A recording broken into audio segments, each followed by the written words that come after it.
that's not for them to decide. That's for us to decide if we believe it's inconsistent, if we believe it's exculpatory. It's a statement by a witness that needed to be turned over as soon as they got it. Why they waited 5 days until the morning of opening, I have no idea. But the remedy that I'm asking for is that they not be allowed to call her tomorrow. That's only fair. They can call other witnesses, call her Tuesday. I'm not asking for a continuance. I think this is helpful to us, but we should have time to incorporate it into our cross and our case and think about it. And so at the very least, that's what the remedy should be. We can deal with other issues of sanctions or whatnot later, but I don't even know what to say. We're opening in 10 minutes. I mean,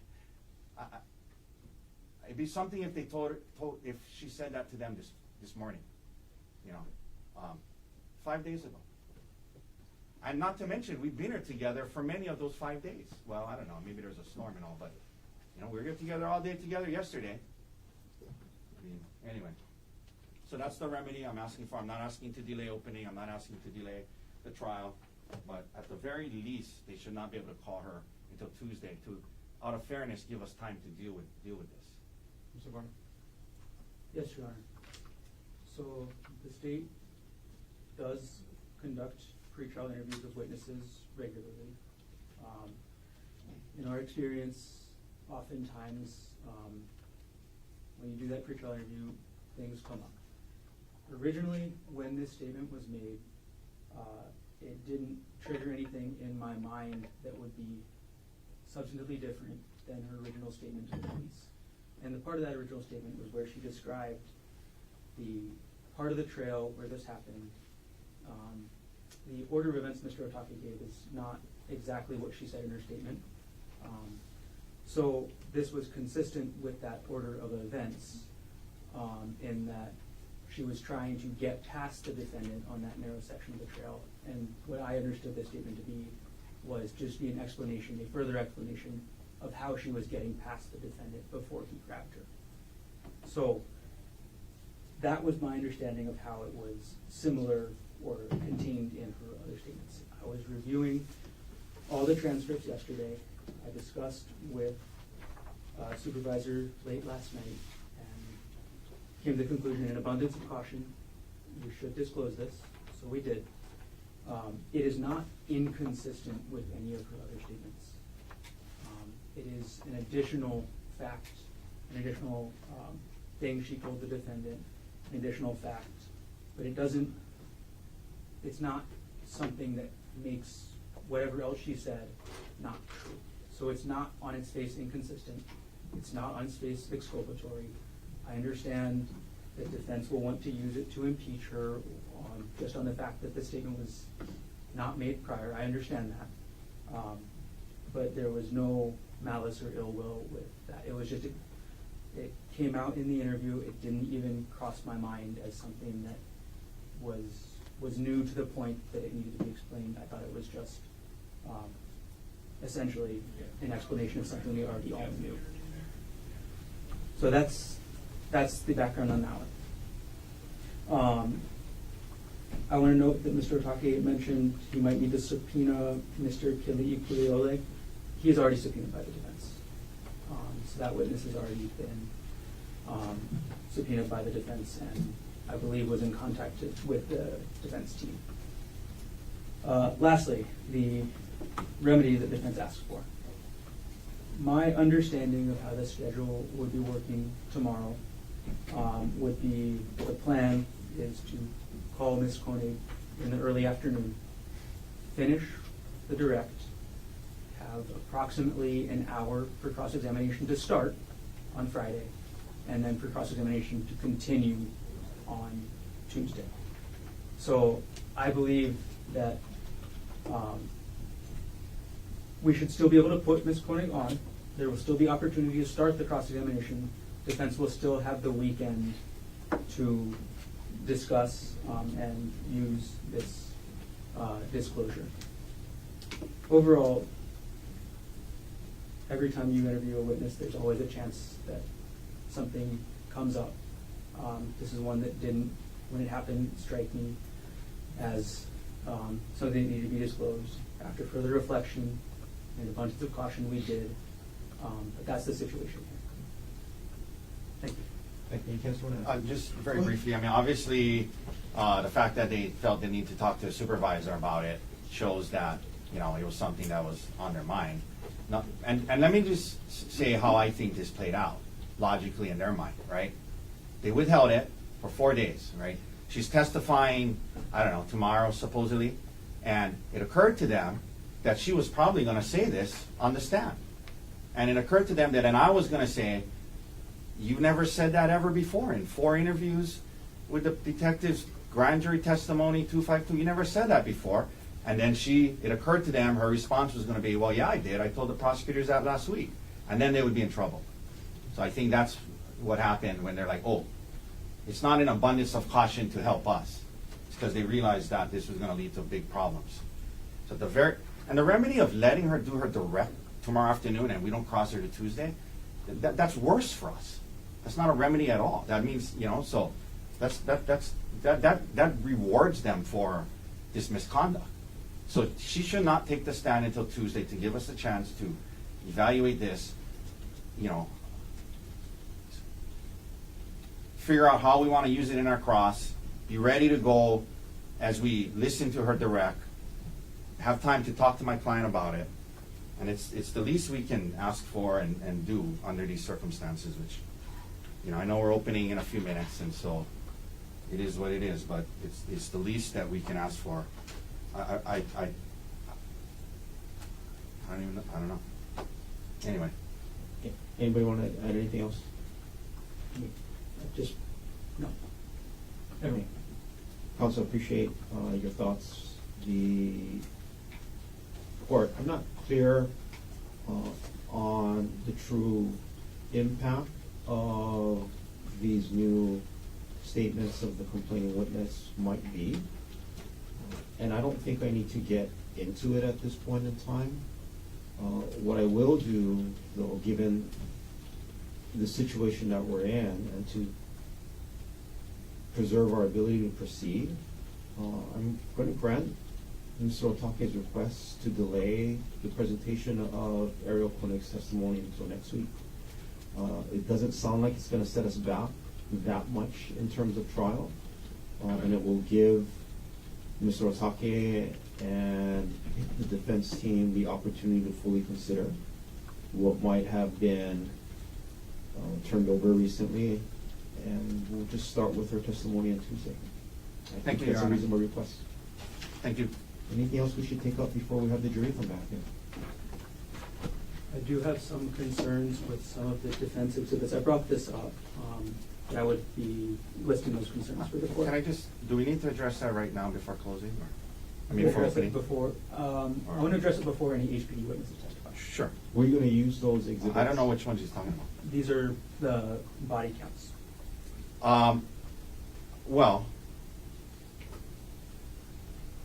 with the witnesses today, there may be, but there's certain, and we can get into it exhibit by exhibit, but as a whole, there's some clips we made that don't have audio, just to show, because it's the best evidence of the trail when the officer's walking up the trail. So there's that. There's other clips we made, but so I'm not sure which ones or which officers, but is your concern that we're gonna? What is the concern? Yeah, what's the concern? The concern is that the body-worn camera of several officers is clipped to specifically show officers discussing the legal charges that they're considering, and essentially introducing opinion testimony of the officers about the appropriateness of any charge, which in our mind is not admissible. And they've been clipped to not even include the full discussions of the officers about the charge. So that's the concern. Well, isn't any statement on the body cam an out-of-court statement that's hearsay? So if I can explain. Yeah, not admissible unless We're not, there's- it's impeachment. So we have it there as an abundance of caution as impeachment, at least those clips. So, my plan was to ask the officers certain things about those things, and if we need to, it's impeachment. I'm not planning to admit that. I agree with you generally that statements on body cams are hearsay, and unless there's a non-hearsay good reason for it, but I viewed it more as impeachment. I put it in there just in case. I'm not planning to admit them into evidence. And the impeachment doesn't go to their legal opinion as to what the appropriateness of the charge is. I mean, yes, but just, I mean. Yes, it doesn't, or yes, it does. Yes, I agree with you, but I think what he's getting at, and again, I don't think we need to address that right now, but what he's getting at is there are some clips where the case gets classified as an assault second, and then one officer is discussing it with, I think he would maybe the sergeant, and the sergeant's like, oh, that sounds bad, let's make it an attempted murder, and he's like, okay, and so, I mean, that's it, just to show how it got reclassified, but I don't know if we need to address that right this second, but I think that's what he's concerned about, right? And that is a very serious concern. It is, because their legal opinion as to what the classification of the charge is not relevant, right? Yeah, right, but their full and fair investigation is. Full and fair investigation is always relevant, and the fact that within 5 minutes they decided that this was going to be an attempted murder is highly relevant to their lack of a full and fair investigation before that what decision was made. And what information did they have when they classified it that way or reclassified it from an assault 2? They see her, they deal with her, they say this is assault 2. She gives some statements. They just take that statement, and 5 minutes later he's arrested for. I mean, it's upgraded to attempted murder. So that goes to their full and fair investigation or lack thereof. So it's not a legal opinion. It's these are scene officers, not CID or not investigators to actually confirm the case, right? Well, these are patrol guys. Yes. There is a patrol officer, a sergeant, and then they are at some point in touch with the detective. Okay, I understand. I'm inclined to keep out their conclusion as to what the appropriateness of the charge is. But we can also address it later if we need to, but that's my general thought. Understood. Anything else we should take up? Not for the moment. I know we said 45 for opening, but that sounds like a little flexible. Yesterday. Huh? You said 40 yesterday. No, 40 was for deer. 45 was opening. Okay. That's like 40 was for deer, because remember you asked him, are you good? That's fine. I would have never said 40. There's no way I can do it in 40. Okay, but you had a concern about that, Mr. Otake? Just that if it leads into 46, 47, it's not the end of the world. That's fine. And can we agree, though, that we keep them together? That's okay with me. I don't know if for a court report, if that's okay, and I as think long as nobody use their right. I mean, I prefer that, but I think that's what we should try to do if we can. Anything else we should take up? Just in the goal of that, would it be best then to take I know the court's instructions are not super long, but would it be best to take a break after the court's instructions? No? The instructions are 5 minutes. 7. you're gonna hold the stop sign after 5 minutes. That's good for you. Anything else we should take up? Nothing else for this moment. Okay. Thank you, Your Honor. Let's recess for now. Get ready. Great. And then so this morning, witness is an officer.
informs us of the statement and the substance of it is signed by Mr. Garner. Obviously, he cannot be a witness in this case, so I would ask the court, given the timing of this, that to require the prosecutor's investigator, who apparently was there, Mr. Keli'i Pule Ole, to document this in a statement, like he has. Like, there's been past times they've investigated the complainant, and the investigator then provided us with a summary. So I'd ask that happen here by the end of business tomorrow, because if not, I don't know how we're gonna, you know, if she denies it, and then we obviously can't call Mr. Garner and use his letter. So I think the substance of the statement should be better documented and provided to us in writing from someone other than Mr. Garner. The victim witness advocate would be okay too, but you know, either one. Would not the victim witness advocate and Mr. Keli'i Pule Ole just adopt the words of the letter? I don't know if they would. I don't mean, mind. presumably, but I will ask that investigator to write a report on the statement. thank you. Anything else we should take up? No. Okay. Thank you, counsel. Ready for opening? Yes, Your Honor. Okay. We can go off record for now. We can assemble the jury. You are muted.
Everyone except for the parties can be seated.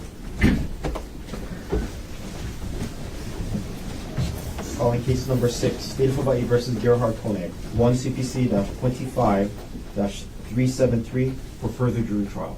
Appearances, please. Good morning, Your Honor. Good morning, ladies and gentlemen of the jury. Deputy Prosecuting Attorney Joel Garner for the state. Also present is Deputy Prosecuting Attorney Franklin Don Picaro, Jr. Morning, Mr. Garner. Morning, Mr. Picaro. Morning, Judge. Good morning, Your Honor. Good morning, ladies and gentlemen. Thomas Otake and Mantha Dirks on behalf of Dr. Gerhardt Konig, who is present. Morning, Mr. Otake. Morning, Mr. Dirks. Morning, Dr. Konig. Morning, Your Honor. Gentlemen, all of you can be seated. Ladies and gentlemen of the jury, good morning to all of you. Welcome back to courtroom 15. Thanks for your patience. I should have told you when we were selecting our jury the past couple of days that there are always delays here in circuit court. I think you're already aware of that. So thank you very much for your patience. We try to keep the delays to a minimum, but there are always delays, so thank you for your patience. Now that we are gathered back here in courtroom 15, I have some preliminary instructions before we proceed on to opening statements by the attorneys. Keep in mind that the charging document, the indictment that I read yesterday, it's not to be considered as any evidence against the defendant. It's a mere formal charge that's necessary to begin the trial. The defendant, under the law as we discussed yesterday, is presumed innocent of the charge, and this presumption remains with the defendant throughout the trial unless the evidence in this case has satisfied you beyond the reasonable doubt of the defendant's guilt. The burden of proving the defendant guilty beyond the reasonable doubt is on the prosecution, and the law does not require the defendant to prove his innocence. Let's talk about the order of proceedings. As I indicated, each lawyer will have the opportunity to give you an opening statement. An opening statement is a preview of what each party expects the evidence will show in this case. Prosecution will begin with its opening statement and then followed by the defense. Once we're done with the opening statements, at least for this morning, we'll take a break and we'll come back after the recess. The prosecution has the opportunity to present its case in chief. So they'll be calling witnesses to come and testify from the witness stand and introduce and display any physical items that may be received into evidence. After the prosecution presents its case in chief, the defense may choose to present a case, but they're not required to do so. And if the defense presents evidence in this case, the prosecution, in some limited circumstances, will have another opportunity to present what's called rebuttal evidence. After all of the witnesses have testified in this case, I'll then instruct you on the law that you must follow and apply in this case. After you've been given those legal instructions, the attorneys will then have the opportunity to give final arguments to you, where they talk about what facts have or have not been proven by the evidence. The prosecution will go first with its closing argument, followed by the defense. And because the prosecution has the burden of proof, they have the opportunity for what's called rebuttal closing argument. After all of the arguments, you will be conducted into the jury deliberation room to begin your consideration of the case. So that's the flow of what trial is going to look like over the next couple of weeks. As the judge in this case, I have three main duties. Number one, I'll make sure that the court proceedings are kept orderly. Number two, I'll determine what evidence can be received during this trial. And then number three, I'll provide you with the legal instructions or the law that you must follow in this case. You, ladies and gentlemen of the jury, you will be the judges of the facts. You will decide what facts have been proven by the evidence. And a very important part of your job will be deciding whether a witness is truthful, whether their testimony is accurate, and how much weight or importance to give to their testimony. All of the evidence in this case will come in the form of sworn testimony of witnesses and any physical items that are received into evidence. So now let's talk about what's not evidence. A question asked by a lawyer is not evidence. You will hear the attorneys make objections during trial. Those objections are not evidence. All of the questions and answers that we've been going through during jury selection, not evidence. The opening statements and the closing arguments by the lawyers are also not evidence.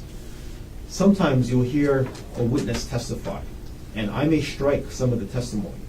Any testimony that I strike, not evidence, and you cannot consider the stricken testimony when you decide the case. And speaking of objections, you will hear lawyers make objections. It's their duty to object when they believe it's appropriate. And those objections are helpful for the court to make sure that we remain focused on the issues that the jury needs to decide. I'm going to rule on those objections according to the law. When I rule on those objections, Don't be concerned about my reasons for the rulings. If I sustain an objection and I do not allow a question to be answered, you must not speculate about what the answer might have been, nor draw any conclusion from the question itself, because an unanswered question is not evidence. You will see me meet with the attorneys up here at the bench. We'll turn on the white noise. We'll have a whispered conference. We do that time to time. We need to discuss certain legal matters as the trial unfolds. If it's going to be a longer discussion, what I'll do is I'll just put the jury on recess, have you wait outside while I conduct that longer legal discussion in the court with the attorneys. When we do have those bench conferences or when we do have those recess conferences, don't speculate about why we're meeting, and pardon the inconvenience when we do have them. Notes. This is a long trial. Each of you will be given a notebook, or notebooks if you need more, and pens. Now, some jurors prefer to take notes as the evidence is being presented. Other jurors prefer not to do so. It's up to you to decide whether or not you want to take notes. Keep in mind, though, your notes are not evidence, and they're only a memory aid for yourself. They're not a substitute for your own recollection of the evidence. If you do take notes, though, make sure that you can still listen carefully to all of the testimony and observe the witnesses as they testify. Your observations of a witness may be considered when you're determining credibility. Whenever you leave the courtroom, leave your notebooks face down on your chair. They'll be waiting for you the next day you come back to court. Your notes will not be read by anyone.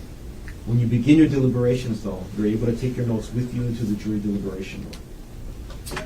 During this trial, do not talk about this case with anyone. That includes friends, co-workers, or family members. Don't allow anyone to discuss this case with you. And if anybody asks, tell them that you're under court orders to not discuss the case. Throughout the course of this trial, even when we recess at the end of the day, do not share any information, opinions, or anything else about this case with anyone, personally or through writing, digital communications, or social media. You must not discuss this case even amongst yourselves until you're instructed to begin your deliberations. And during your deliberations, you can only discuss this case in the jury room when all jurors are present. Do not investigate this case in any way. This means that you must not visit any of the places that are mentioned during the trial. You cannot conduct experiments, consult any reference materials. Do not read, listen, or watch to any media accounts about this case. And again, there are media accounts about this case. Don't try to look it up. Don't research it. If it happens to show up when you're eating dinner, turn off the TV, walk to the next room. Again, your decision must be based on the evidence that's presented here in the courtroom, as well as the court's instruction on the law. If you do receive outside information, though, even if it's unintentional, do not share it with any other juror. If that happens, or if anybody tries to influence you during this trial, you must immediately tell Ms. McCallum. Keep an open mind throughout this trial, and do not make up your mind about the verdict or about any other issue until you have discussed this case with the other jurors during deliberations. Also, do not conclude from my rulings or anything else that I say or do that I favor one side over the other. And as we discussed during jury selection, do not let any bias, sympathy, prejudice, or public opinion influence you during this trial. And my last instruction is, make sure you keep all your electronic devices on silent mode while we're here in the courtroom. We will give you, if you don't already have it, the number. If anybody needs to get a hold of you, they can call the number. We'll get the message to you as soon as possible. Before we get to the opening statements, Ms. Tony Apple-Fisher is now the clerk taking care of the administrative duties today. As I indicated, she and Ms. Long will be taking turns here in the courtroom. New court reporter today, this is Ms. Nikki Chang. She's taking Ms. Miyasato's place. The court reporters will also rotate during this trial. So ladies and gentlemen, we'll now get to the opening statements of the attorneys. The purpose of an opening statement is to give you an outline of the evidence that each party expects to be presented in this case. Essentially, it's a preview of the trial as seen by that party. It is not evidence, but merely intended to help you in considering the evidence. Prosecution will go first, followed by the defense. Mr. Garner, are you ready to present the state's opening statement? Yes, Your Honor. Please.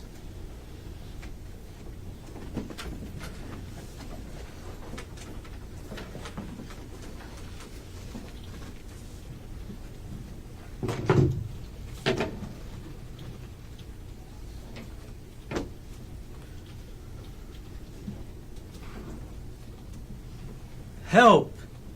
Help! Help!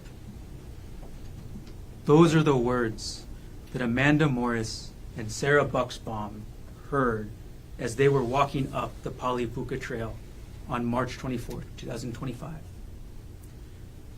Amanda and Sarah heard those words, help, help, help, and they rushed up the trail thinking that somebody had fallen off of the cliff on top. They get to the section with the cliff, and they see, and Amanda sees, a man on top of a woman. A man holding a rock. The man swings the rock, hits the woman in the head. Sarah sees that same man standing over that same woman, holding that same rock. Both of them see the woman, Ariel Konig, with a face covered in blood. In this trial, you will learn about Ariel Konig, who she is, what happened that day. But you'll also learn about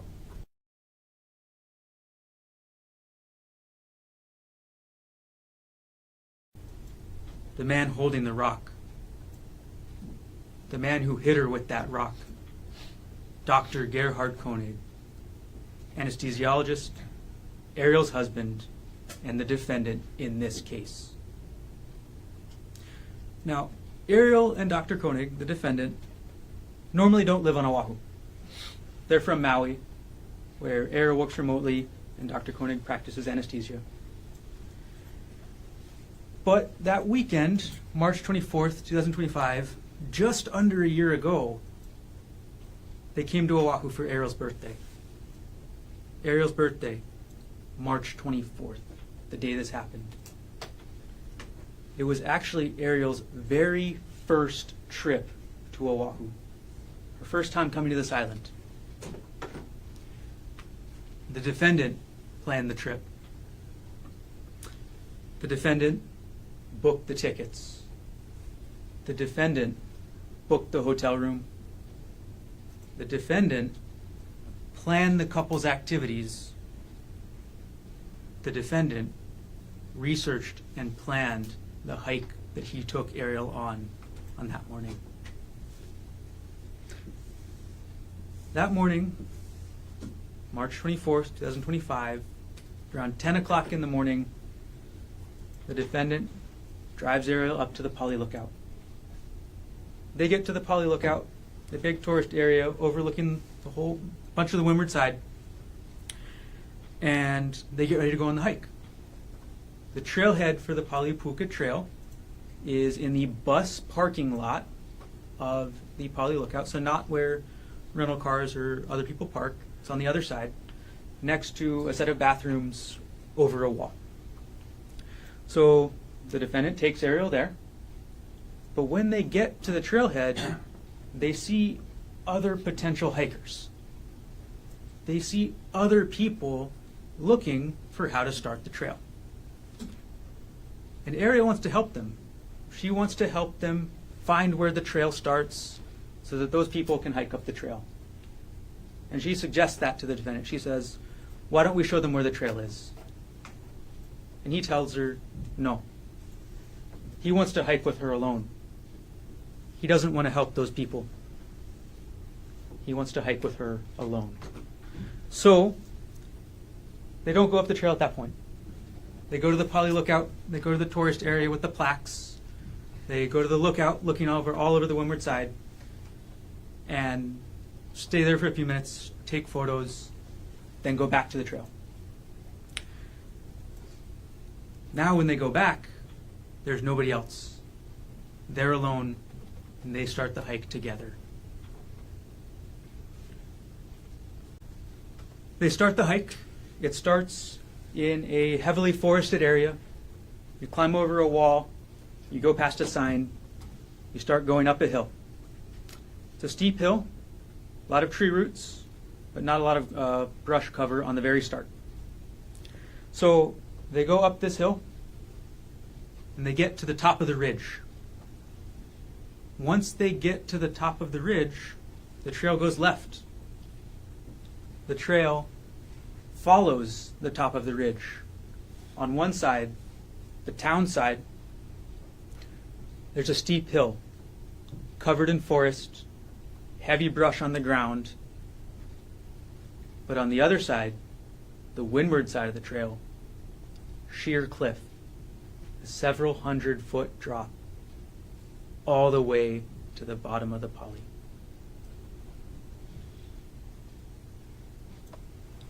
They start to hike up the trail. They start to hike up the ridge. And they go for a few minutes. Everything's normal. But they get to a point where you need to climb with your hands and your feet, a scramble area. Once they get to that point, Ariel gets freaked out by the exposure. She doesn't like that there's a big cliff to the right. She doesn't like there's a steep hill down the left. Doesn't like that she has to climb on her hands and feet.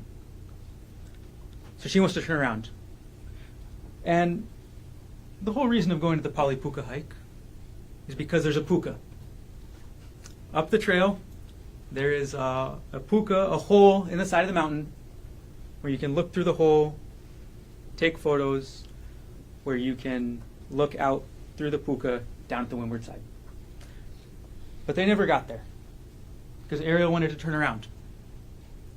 So Ariel stops hiking. She says she's not comfortable with this. She wants to turn around. The defendant goes on. He hikes another couple minutes up the trail. He hikes another couple minutes, then he comes back and he tells Ariel, tries to convince her to keep going. He tries to say, oh, this is the hardest part. Everything beyond this little bit, easy. But Ariel's still not feeling it. Ariel doesn't want to go on. So they start to descend. And as they start to descend the trail, as they start to walk down that ridge, now, at this point, the steep hill with the forest is on the right, the town side, and the cliff side, the windward side, is on the left. They walk down the trail. They're taking photos. They're sending photos to their family. Defendant ends up taking Ariel's phone to take photos of her, to take a selfie. And Ariel actually takes a photo of the defendant with her phone as well, right by the cliff. Ariel takes a photo and she sends it to her family on an application called Snapchat with the tagline on there, "Don't look down." The defendant then wants to take a photo with Ariel right by the edge of the cliff. And she says she's uncomfortable with it. She's uncomfortable with the cliff. She's uncomfortable with the fall, with the danger. So she goes, she holds onto a tree, and she tries to take the photo. The defendant goes back up, away from the cliff, back towards the trail. Ariel follows.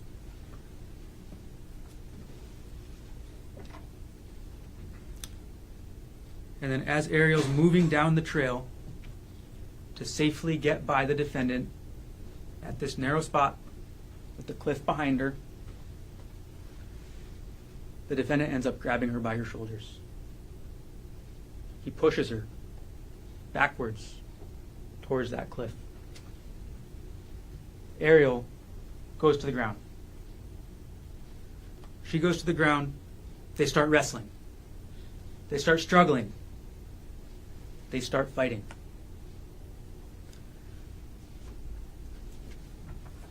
And in that fight, the defendant gains the advantage. The defendant gets on top of Ariel. The defendant is straddling Ariel over her waist, pinning her onto the ground. And Ariel's trying to fight back. She's trying to struggle. But she sees in the defendant's hand a syringe. She sees in the defendant's hand a syringe, and she tries to hit it away. She hits it. The syringe falls out the defendant's hand. And then she sees a vial in the same hand. As the defendant reaches into the backpack he had, reaching in there, trying to grab something, Ariel still struggles. She still tries to take that vial out of his hand. And they keep fighting. And at this time, the defendant has Ariel's phone. The defendant is holding on to Ariel's purse. The defendant is holding on to Ariel's wallet. Ariel pleads with the defendant. She talks about their children. She asks the defendant not to do this. She begs him not to do this. And the defendant says, "I'm sick of this shit." He's sick of this shit.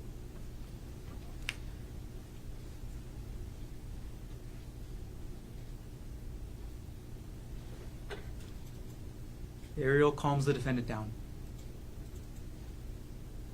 She thinks she calms the defendant down until the defendant picks up that rock. Until the defendant picks up that rock that Amanda Morris saw. Until the defendant picks up that rock that Sarah Buxbaum saw. And just when she thought the defendant had calmed down, he starts to take that rock and bash her in the head multiple times. "Help! Help! Help!" is what Ariel says while the defendant is hitting her. And those cries were answered. Those cries were answered when Amanda Morris and Sarah Buxbaum arrived on the scene. The defendant stood up. Amanda again saw him hit Ariel. The defendant stands up. Ariel is able to scoot away. Ariel is able to get to Amanda and Sarah, and they're able to get Ariel safely down the rest of the trail. Once Ariel got to that safety of Amanda and Sarah, the defendant was left alone at the scene. Alone with Ariel's phone. Alone with Ariel's wallet. Alone with Ariel's purse.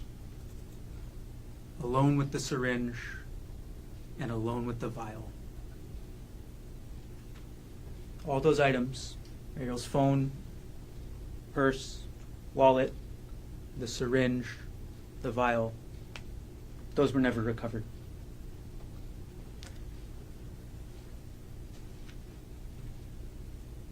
The story doesn't end quite there once Ariel gets to safety. A few minutes later, at 10:36 a.m., the defendant takes his phone out. He dials his son, his 19-year-old son, named Emil. He calls him on the FaceTime application on his phone. He does a video call so Emil can see his dad. And Emil sees his dad with blood all over him. And what does the defendant say to Emil? He says, "I'm not going to make it back.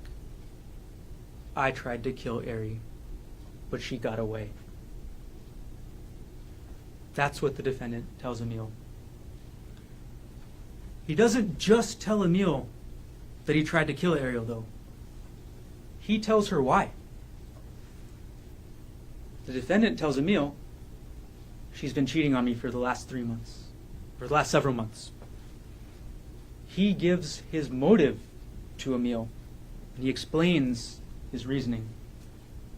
He even tells Emil, "I'm at the end of my rope."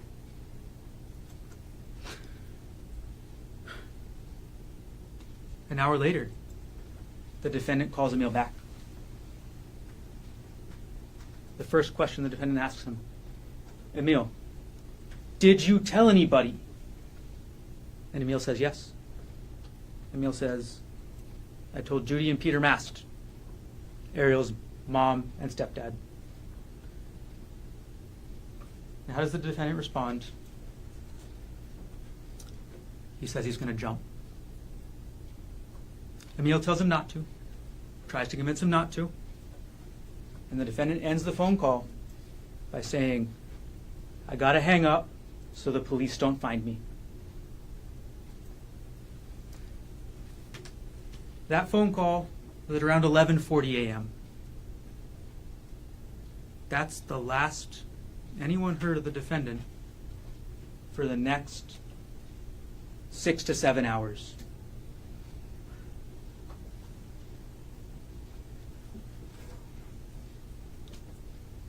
The defendant told Emil that he was turning his phone off so the police couldn't find him. And for a long time, they couldn't. Despite a manhunt that lasted for almost 8 hours that day. Multiple different agencies, Honolulu Police Department, Honolulu Fire Department, the Department of Land and Natural Resources, multiple agencies all trying to find the defendant, all searching for him in that forest up there at the Palipuka area. None of them could find him. But later on, as the sun was getting ready to set, a few minutes after 6 p.m., March 24, 2025, 3 HPD officers are headed back to the station. They've been called off the search. They're done. They couldn't find him. But as they're driving on that road that goes from the Pali Lookout back to the Pali Highway, back to town, they're driving out and they see a man. They see a man exit the forest. A man matching the description of the defendant. They identify themselves. They say, "Police! Police!" The man runs. He tries to get to the forest. He tries to escape them. The officers catch up. They apprehend him. They do use force to do so. And the man is identified as Dr. Gerhardt Konig. Now, you'll hear about this case. You've all been informed about how long this trial is going to be. So you'll hear about this case in a couple different phases. First, you'll hear from witnesses, Amanda Morris, Sarah Bucksbaum. You'll hear what happened up at the Pali Lookout on March 24, 2025. You'll hear how the investigation proceeded. You'll hear from the HPD officers who responded. You'll hear from the DLNR officer who responded. You'll hear from the evidence specialists who went to the scene, who took photographs of the bloody patch on the ground, of the crushed plants, of the trail of blood. You'll see those photos. You'll see the photos of Ariel at the scene and how she looked like immediately after this happened. You'll hear from Ariel herself. She'll testify as to what happened on March 24th, her birthday. And she'll testify on March 24th of this year. 1 year later. She'll describe what happened that day. She'll describe the 3 months, almost 4 months, leading up to that day. She'll describe this cheating that the defendant was upset about. Because back in December 2024, the defendant found WhatsApp messages between Ariel and a coworker. Ariel describes them as flirty. You will see the messages. You will see the messages, and you will get to see what they say. There's nothing lewd. There's nothing sexual. There's nothing romantic. They're flirty. But this was an issue in their relationship. The defendant was upset. Ariel wanted to stay in the relationship. They take the steps. They go to couples counseling. Things are getting better. Things are getting better. And Ariel keeps thinking, okay, now it's time. A romantic trip, birthday weekend, we're back on track.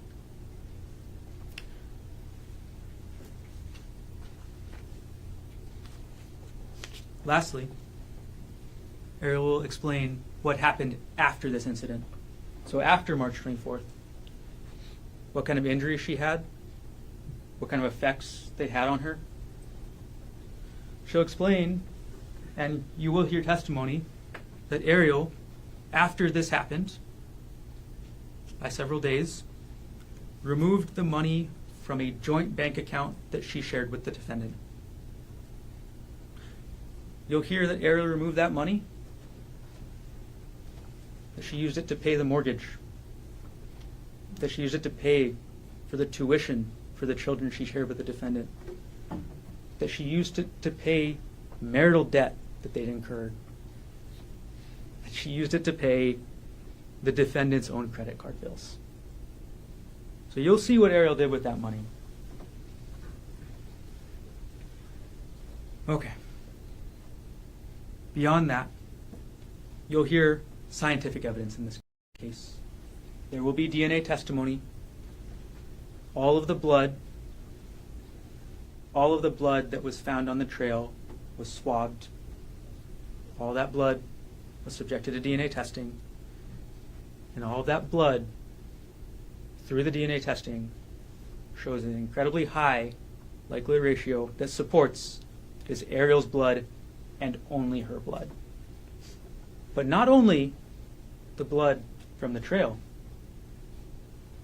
Several different swabs from the defendant's clothes recovered from his person all will show Ariel's blood, and none will show his.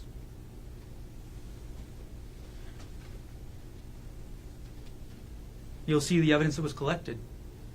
You'll see the rock. You'll see the rock that was recovered from the trail. The bottom half jagged, covered in Ariel's blood. You'll also hear in this case what's called digital forensics. The police recovered a laptop, the defendant's laptop. And they looked through that laptop for certain terms, and they found from December 2024 through March 2025 several relevant things that you'll hear. You'll hear the defendant on Christmas Eve 2024, 3 a.m, was on the internet looking up internet forum posts about infidelity. You hear the defendant on Christmas Day at 4 a.m. was doing the same thing. You'll hear that on New Year's Eve, 8:30 p.m., the defendant was looking up Ariel's financial information. You'll see from the forensics that in those months leading up to March 24th, you will see what was on the defendant's mind by looking at the digital forensics. You'll see that he was looking up divorce. He was looking up how much his prior divorce had cost him. He was looking up notes on Ariel's computer about divorce. He was looking up Ariel's financials. And lastly, from the digital forensics, you will see these messages that the defendant was so upset about. Okay, almost there. Okay. Near the end, the last couple phases of this trial, you'll hear from Emil Konig. He'll testify what happened on March 24th. He'll testify about that first phone call, about what his dad told him. about why his dad did it. He'll testify about that second phone call, about what his dad told him he was going to do. We hear that the defendant confessed, and that he planned to hide from the police. And lastly, at the end, you'll hear from the officers who successfully apprehended the defendant. On their way back to the station, just ran into him. So you hear from them what they saw, what the defendant did, and how they managed to catch him. And at the end of this case, at the end of all this evidence, the state will come back, the evidence will show, and the state will prove beyond a reasonable doubt that Dr. Gerhardt Konig consciously, intentionally made a choice on March 24th, 2025 to try to take a life. And when the state does that, we will ask you to find the defendant guilty as charged. Thank you.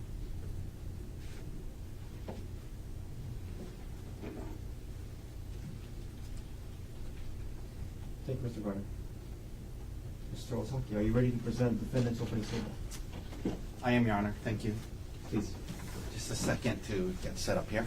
take your time, whenever you're ready. Thanks.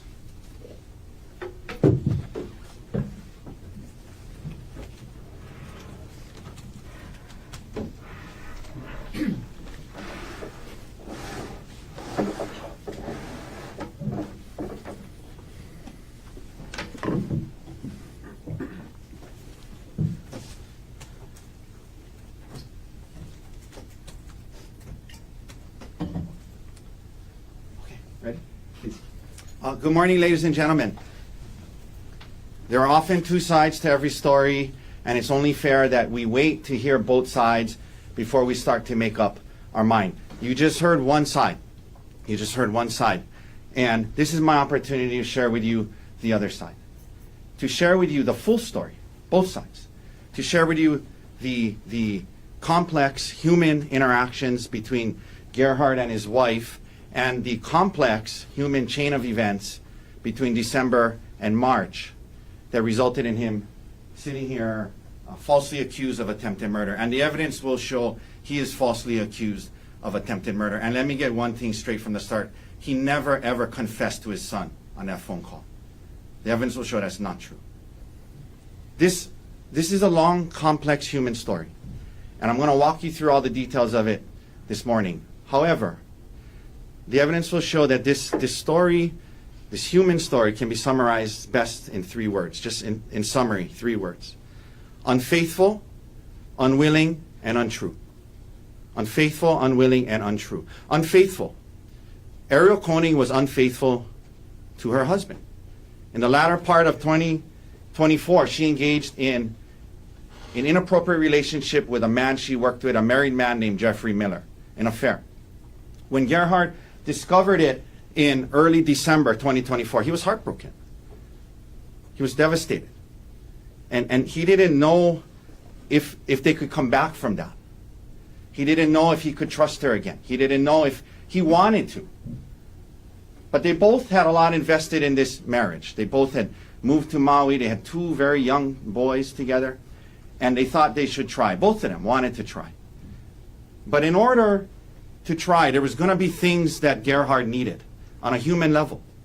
On a human level, there's just going to be things he needed to heal from her inappropriate relationship with Mr. Miller. He was going to need her to quit her job and never speak to, communicate, or be together with Mr. Miller again. Understandable. She loved her job. She liked her job very much. It was a very rare, unique job. I'm going to talk a little bit more about that. But he needed her to quit and not be around Mr. Miller. He needed her to accept responsibility, not minimize, not be defensive, show remorse for this relationship that she had. And you will see the messages, some of them, because she deleted most of them. But the ones you'll see. And you'll see where she, in text messages to him, admits that she had an affair. You'll see it. So he needed her to accept it, and he needed her show remorse. And he needed her to give up some of her secrecy. She had been hiding things, deleting things, so he needed that. If he was going to trust her again, he needed her to be more open and not hide these things. And he needed some intimacy from her, emotional intimacy, but also physical, to feel better, to feel like she still cared about him. Unwilling, second word. The evidence will show that after being confronted by this, by him, she initially admits to it, accepts responsibility, and says she wants to do these things, says, yeah, you know, you're right, I want to make this work, I'm going to quit my job, no more contact with Miller, do all these things. Very quickly, that changed. She very quickly became unwilling to do those things that it was going to take to live this way, to make it work. Primarily, she did not want to quit her job, and not seeing Mr. Miller in person was affecting her job. So she didn't quit. She said, but I just won't talk to him, I won't be with him. But that was affecting her job into January and February. So she quickly became unwilling to do those things. And that unwillingness led to a very tumultuous January and February of 2025, because they would make some progress, and then she would, you know, she wouldn't be willing. They would take a couple steps back. It was an emotional roller coaster for both of them. Complex human interactions. But they were trying. They were trying. They were trying. This leads to March, when, in an effort to try, Gerhardt asks her, hey, your birthday's coming up, what do you want to do? She is the one who said, hey, I've been wanting to go on a staycation to Oahu. You will see it. She admits to that. So they go on this trip to Oahu, and they go on this hike, and I'm going to get into a lot more details, but you're going to hear how on the hike she brought it up, and she said, hey, you know, it's been a while now, I got to see Mr. Miller again for work, you got to trust me. And he's dumbfounded. He realizes they made zero progress over the last 3 months. She doesn't understand what he's going through. She's not willing to do what it's going to take. And he tells her, well, this isn't going to work. You're going to have to move out. And I'm going to tell all our family and friends about your affair. It's just not going to work. This leads to a physical altercation that she started. She started. She came after him, started kicking, punching. They end up on the ground. She's swinging at him. He's grabbing an arm. She's swinging with the other arm. She's kicking him. As the prosecutor said, they're on the ground. She picks up a rock and hits him in the face with it. And he quickly reacts, human reaction, grabs the rock, hits her twice, and stops. Untrue. Untrue. After that, knowing that the marriage is over, knowing that this is heading for a divorce and custody battle, the evidence will show Gerhardt Konig says many untrue things about what happened. And she did so, you will see, to get the upper hand in the coming divorce and custody case. And you will see how she is using the allegations in this case, in the divorce, to get everything. His retirement, the house, full custody, everything. Unfaithful to her husband, unwilling to do what it was going to take, untrue things after all of this happens on the cliff. Says untrue things. I'm going to get into this in a lot more detail over the next half an hour. But there's a few things I want to address up front. The evidence will show there was absolutely no premeditated plan to take her up to this busy parking lot, the Pali Lookout parking lot, in broad daylight in the middle of the morning at 10-something in the morning, and try to kill her in broad daylight. There was no premeditated plan. This was a unplanned, unanticipated scuffle that happened between a couple. There was no plan. Number two, the evidence will show there was absolutely no syringes on the mountain that day. He didn't have any syringes, wasn't trying to stab her. The evidence will show he never tried to throw her off the cliff. She attacked him, pushed him, and they ended up in a scuffle on the ground. He never tried to throw off the cliff. Number four, the evidence will show he did hit her with the rock. He did hit her with the rock. And she does have, I'll tell you, she's got a bad cut on her head. She's got a severe laceration on her head from it. And it bleeds a lot. But the evidence will show, medically speaking, it looked worse than it was. You'll hear from Queen's doctors who treated her that day and said that there was no substantial risk of death from the cut, and it didn't even rise to the level of serious bodily injury. She had no skull fractures, brain bleeds. They stitched her up. They let her go the next morning. That's what the medical evidence will show. The evidence will show he never confessed to his son. I'm going to talk more about that later. That's what the evidence will show. Now, before I get into the details more, I want to share a little bit with you about Dr.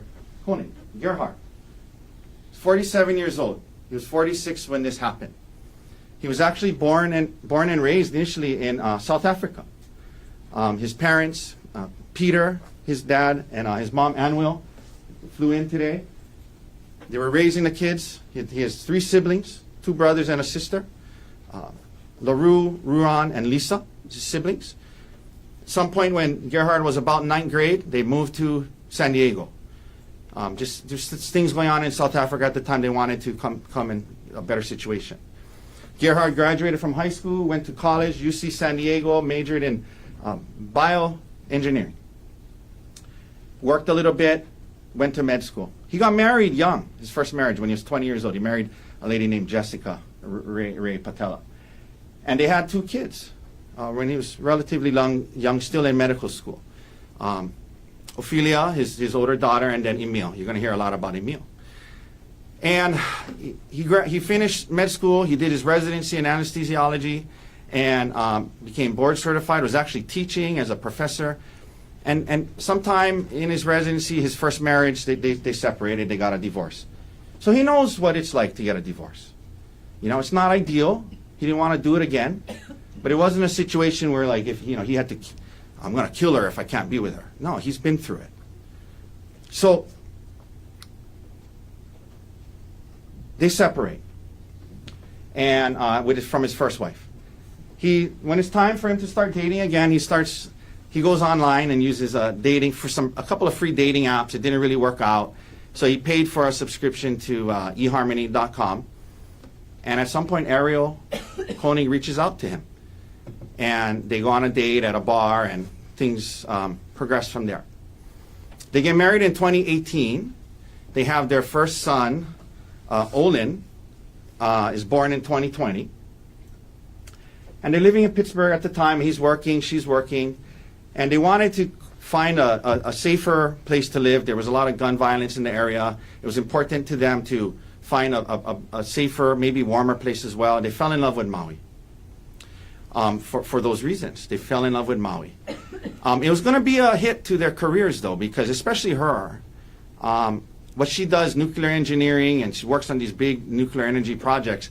There wasn't really jobs like that in Maui, but she wanted to do that and come here. And so that's what they did. They moved here in March of 2023, and right before they moved here, literally the month before, their second son, Vigo, was born. Right before they moved. So they move here, and from March 2023 until December 2024, for Gerhardt, it was a dream life. He got a good job at Maui Memorial. He loved his wife. He loved his kids, living in paradise on Maui. It was a great life. He loved his marriage. In 2024, we find out Ariel didn't necessarily feel the same way. In August of 2024, she has to travel a lot for work because she works virtually.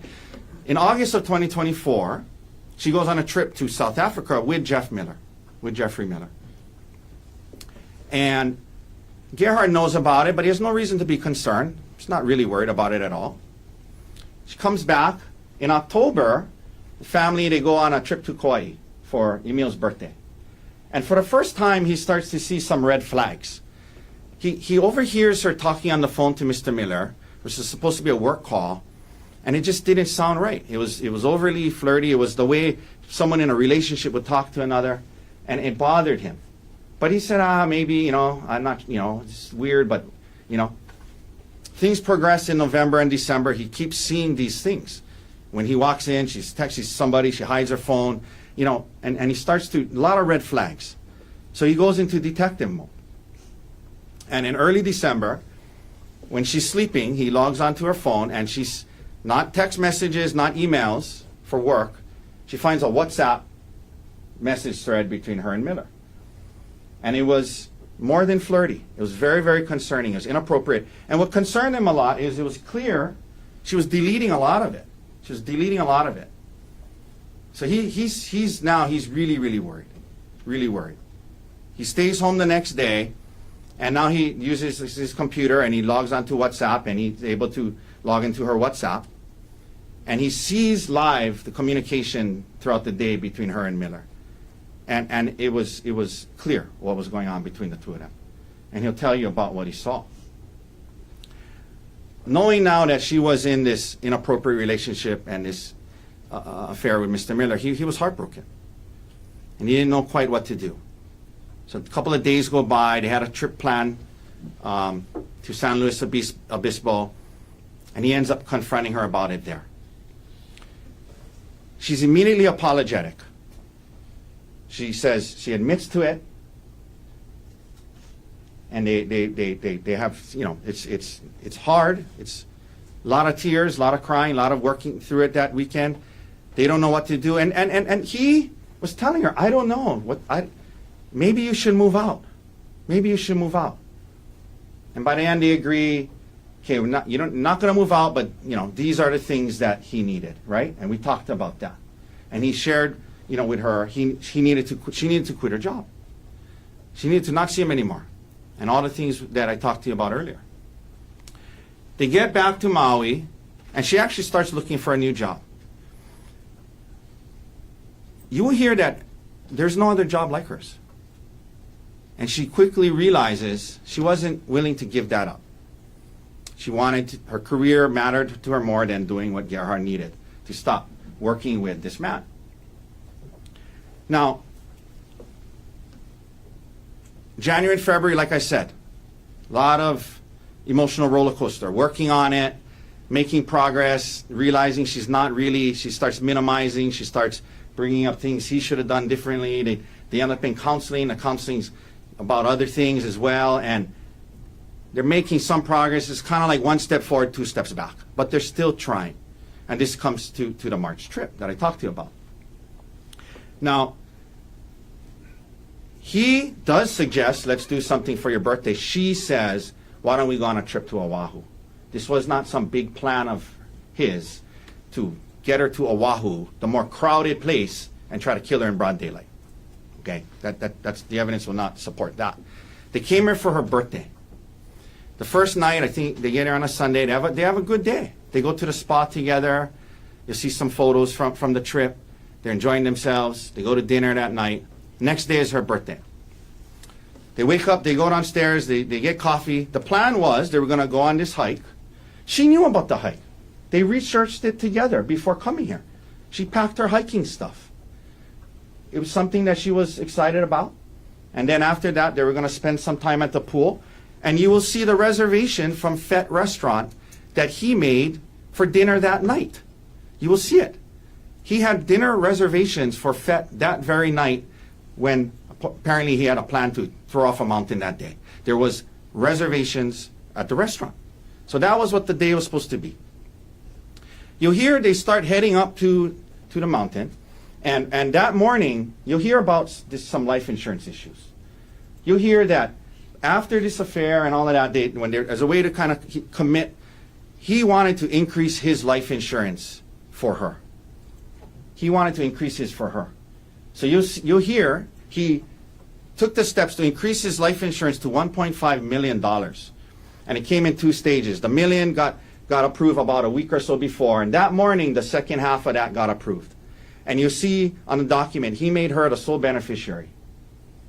He got an email that very morning of the hike, and he shared it with her, and he said, hey, look, good news. It's all approved. $1.5 million in effect. I think hers was up to maybe $250,000 or something like that. And so that was on the way there. He shared that with her. So they get there, and you're going to see the body cam, or you're going to see evidence. It's a super crowded parking lot. Tour buses, tourists, people everywhere, cars everywhere. He says, well, it was a separate tour bus one, and that they're right next to each other. It's the same parking lot. It's a very, very crowded place. It's a popular trail. This incident that they described, that I'll describe today, it took place about 5 minutes in from that parking lot. It took place 5 minutes in from that parking lot in broad daylight. There was no effort to go on this hike alone. They had some trouble. First time there, they're looking for the trailhead. They go to check out the Pali Lookout. They start up on the trail. On the trail, they start talking. about the progress they're making and things like that. And she says, hey, you know, I need you to start trusting me more. You know, it's been a while. We've made progress. I got to be able to travel for work. I got to be able to be in the same place as Mr. Miller. You don't have to worry about it, but I do need, it's impacting my work, okay? We're not here saying that she wanted to divorce him and marry Mr. Miller. She had this, you know, affair on the side and whatever it was, but now she was worried about her job. And she was saying, I got to be able, it's affecting my work. And he's dumb, like I said, he's dumbfounded. It showed that she had zero understanding of what he was going through in the last 3 months, how hard it was for him. And that leads him to tell her, you know, this is crazy. This isn't going to work. You know, this isn't going to work.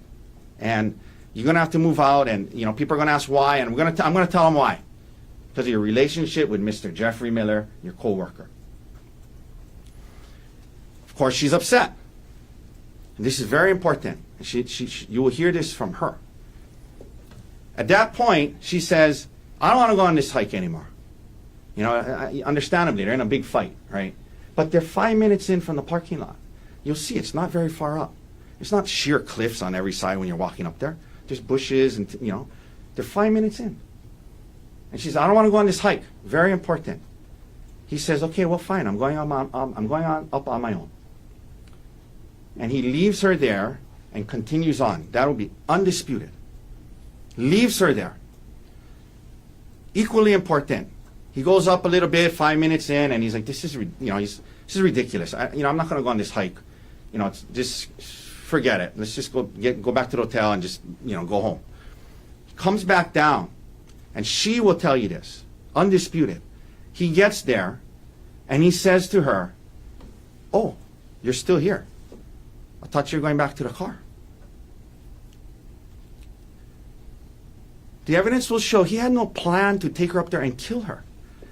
The evidence will show he left her on the hike thinking she was going back to the car. This idea about, oh, she got away and escaped from me. He left her thinking she was going back to the car.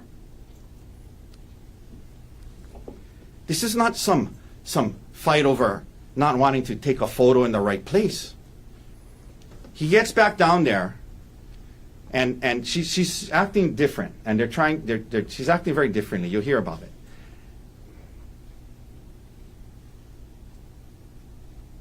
And what happens next is he turns around, and he's just, you know, they're talking, and she's saying, look, let's just forget about it. We'll, you know, whatever.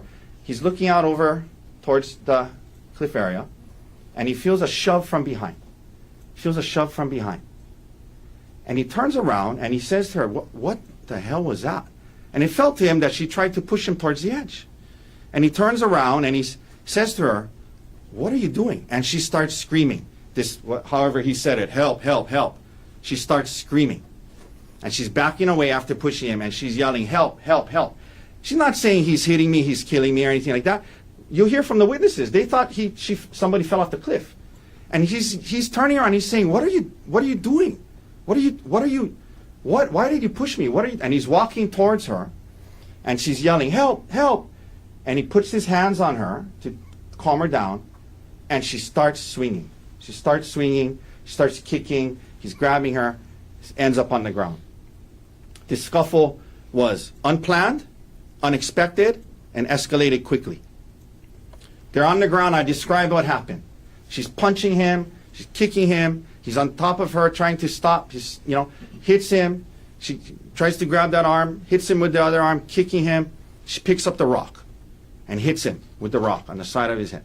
And she tries to hit him again, he stops, he gets the rock, and in a split second, human reaction, under attack, he hits her with the rock. It was a reflex, it was a reaction, it was in response to the force that he had just experienced. But he stops. Because the hit made her stop. And as soon as she stopped, he stopped. It was about this time these two witnesses got there. One of them doesn't even see him hit her at all. The other will tell you, she saw one hit. They got there. They said when they heard it, they came around the corner, and by then he was standing, and he had the rock, and he didn't hit her. They saw the very tail end of this. They don't know how it started. They didn't see who started it. They got there at the very end. He hit her once and he stopped. After that, the witnesses are there. She's yelling out to them. She crawls down to them, and you hear from them. He stands there. He doesn't come after her. He doesn't aggress towards them. He doesn't yell at them. He doesn't try to grab her and continue to throw her off. She had stopped assaulting him. He had backed away. And he saw that she was okay. He saw that she was talking and yelling to the witnesses. He saw that. And they make their way down the trail. Now,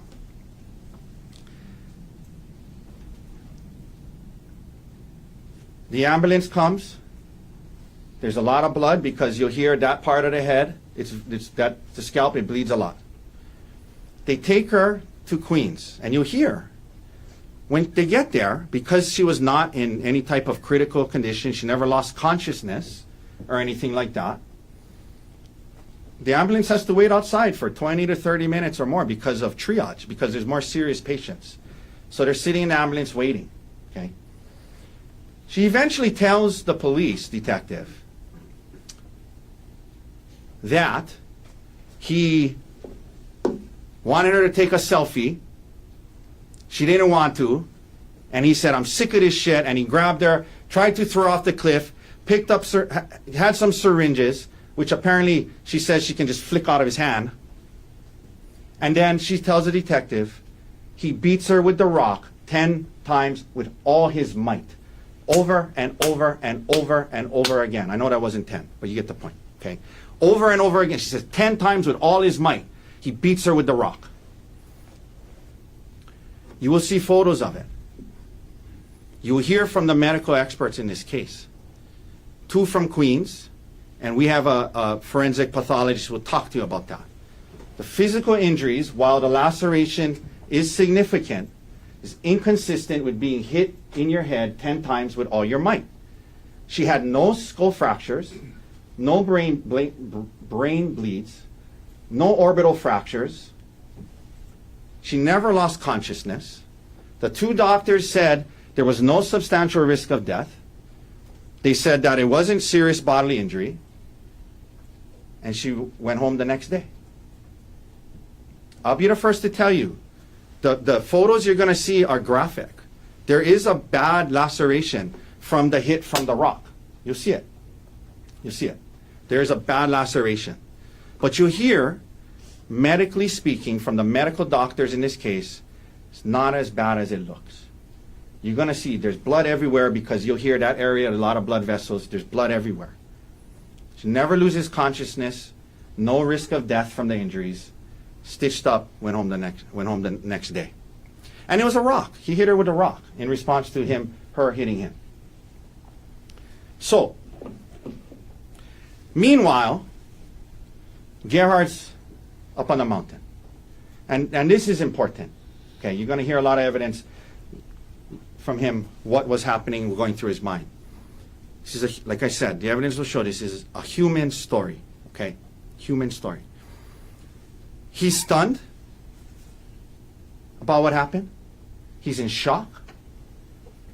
He doesn't go after them. They go down. And he immediately goes into almost a despondent state. He realizes his marriage is over. He realizes she's yelling to them, call the police, he's trying to kill me.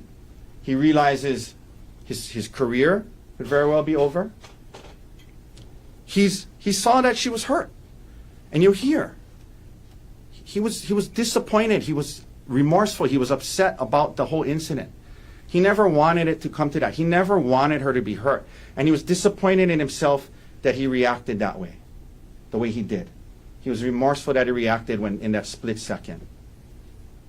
And he went into a deep state of depression, sadness, disappointment, to a place where he became suicidal. And they're going to say the evidence shows his consciousness of guilt that he stayed on the mountain. The evidence will show, it shows that he was human, dealing with this, what just happened, realizing he could lose everything, and his marriage is over. So he stayed up on the mountain, and he was suicidal. He was going back and forth between jumping off the cliff and not thinking about his kids. And the one person he wanted to talk to was his 19-year-old son, Emil. His son, not Miss Konig's. And he calls Emil, and you'll hear. It was an incredibly emotional phone call. He was calling him to say goodbye. He was calling him to tell him he was sorry. He was calling him to tell him that he wished he was a better man. And he'll tell you, he feels terrible about putting his son in that position. He'll tell you he never should have done that, but that was the emotional state he was in at the time. He never in that conversation confessed about my goal was to kill your mom, but she got away. He never said that. He talked about what happened. He talked about how he hurt her. He never said those things. Not that way. Not that way. Emil tries to talk to him. Dad, don't kill yourself. A horrible situation for a boy that age to be in. But it made him think. He stayed up there longer. Finally, before the sun set, he decides, okay, I got to come down. It's time to just come down and deal with this. He had worked through some of those emotions. He said, I'm going to come down and just deal with this. So he comes down while the sun is still out onto the main road where the cops are. Not trying to escape by coming down to the main road where all the cops are. Not waiting till it's dark. Comes down. He's been up there processing everything that just happened, going through his emotional phases related to it, and now he comes down. And the cops grab him, and they think he's fleeing, so they grab him, and he's he's a little, they apprehend him. They apprehend him.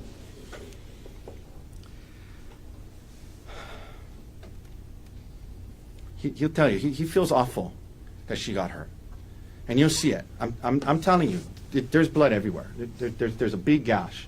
It was just one, maybe two hits with the rock. And then that's it. That's it. Medically speaking, not that bad.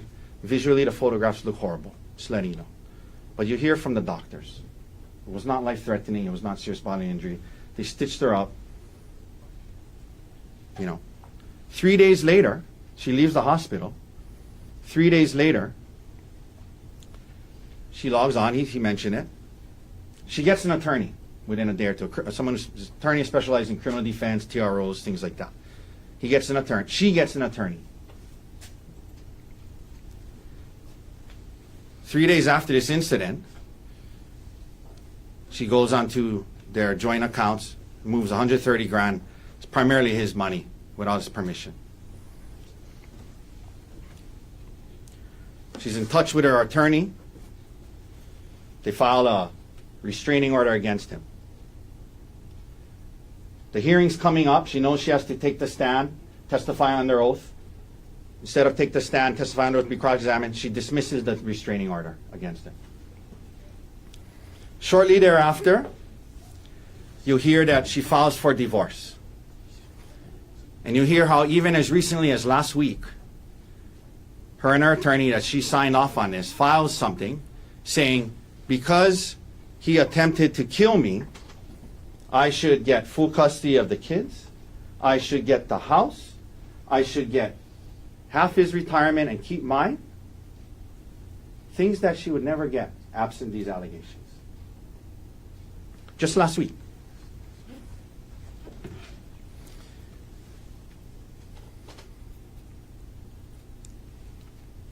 Digital forensics.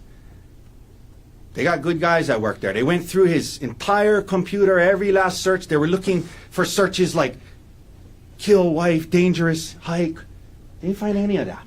They didn't find anything of that. He was looking into infidelity and things like that.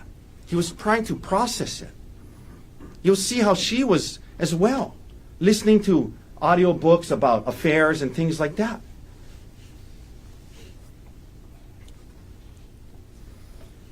Ladies and gentlemen, I ask that you wait till you hear everything. Even the law on self-defense. Even the law on self-defense that you learn at the end. I ask you to keep an open mind. He never wanted her to get hurt. He feels terrible about that. He's disappointed in himself. He had a human reaction, a human reflex to her hitting him with the rock. And then he stopped. And then because of the person that he is, he was so disappointed that he went into this state of depression, suicidal thoughts.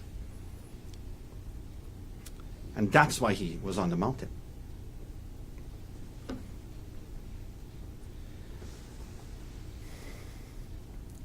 This is going to be a complex, long human story. It's also, the evidence will show, going to be a sad one for everyone involved.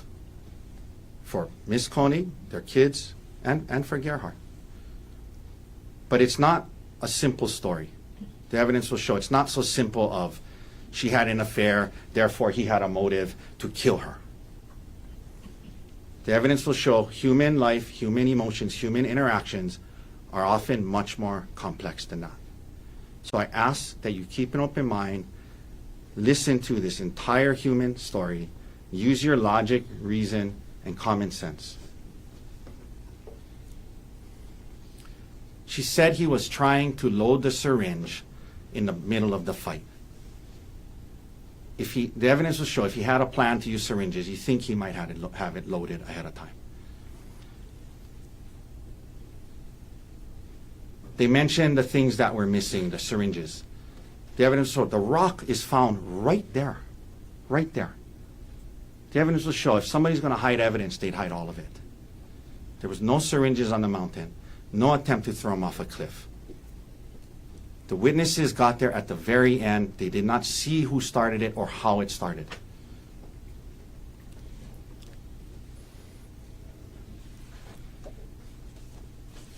I thank you for your time this morning. I thank you for keeping an open mind, as we know you will. As you now know, there are two sides to this story. And it'll be your job at the end to use your reason, logic, and common sense and see which one makes more sense. Was this about not being willing to take a selfie? Or was this about a lot more? Thank you.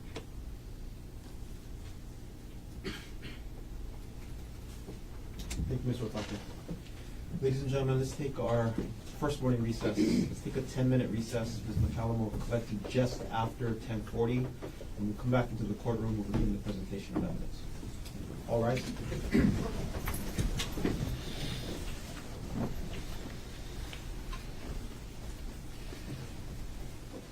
Ms. Young, you can leave the jury out.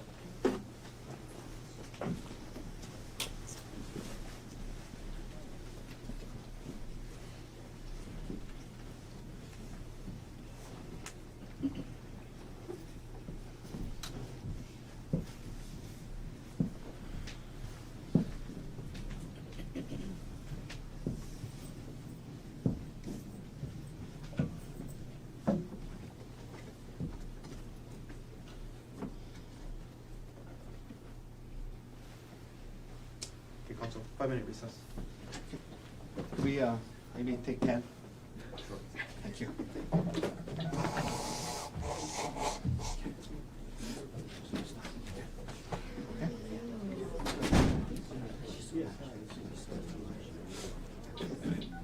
You are muted.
can be seated.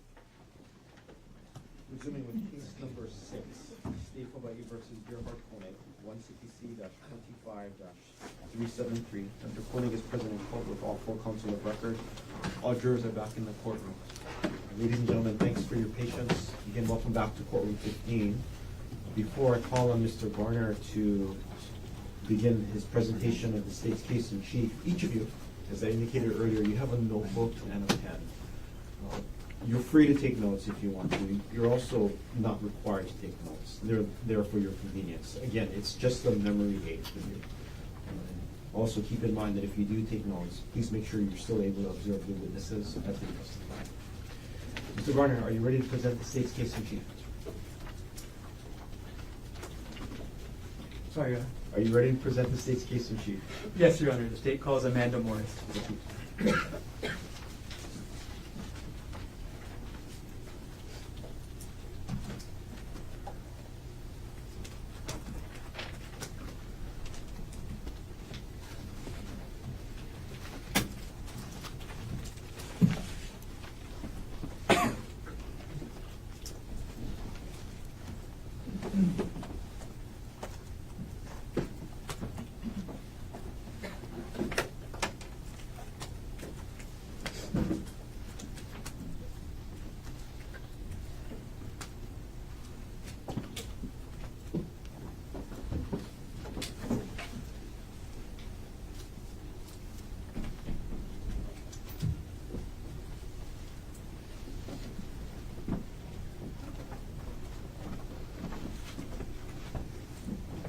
Can you raise your right hand, please? You do solemnly swear or affirm that the testimony you're about to give should be the truth, the whole truth, and nothing but the truth? Yes. Please have a seat.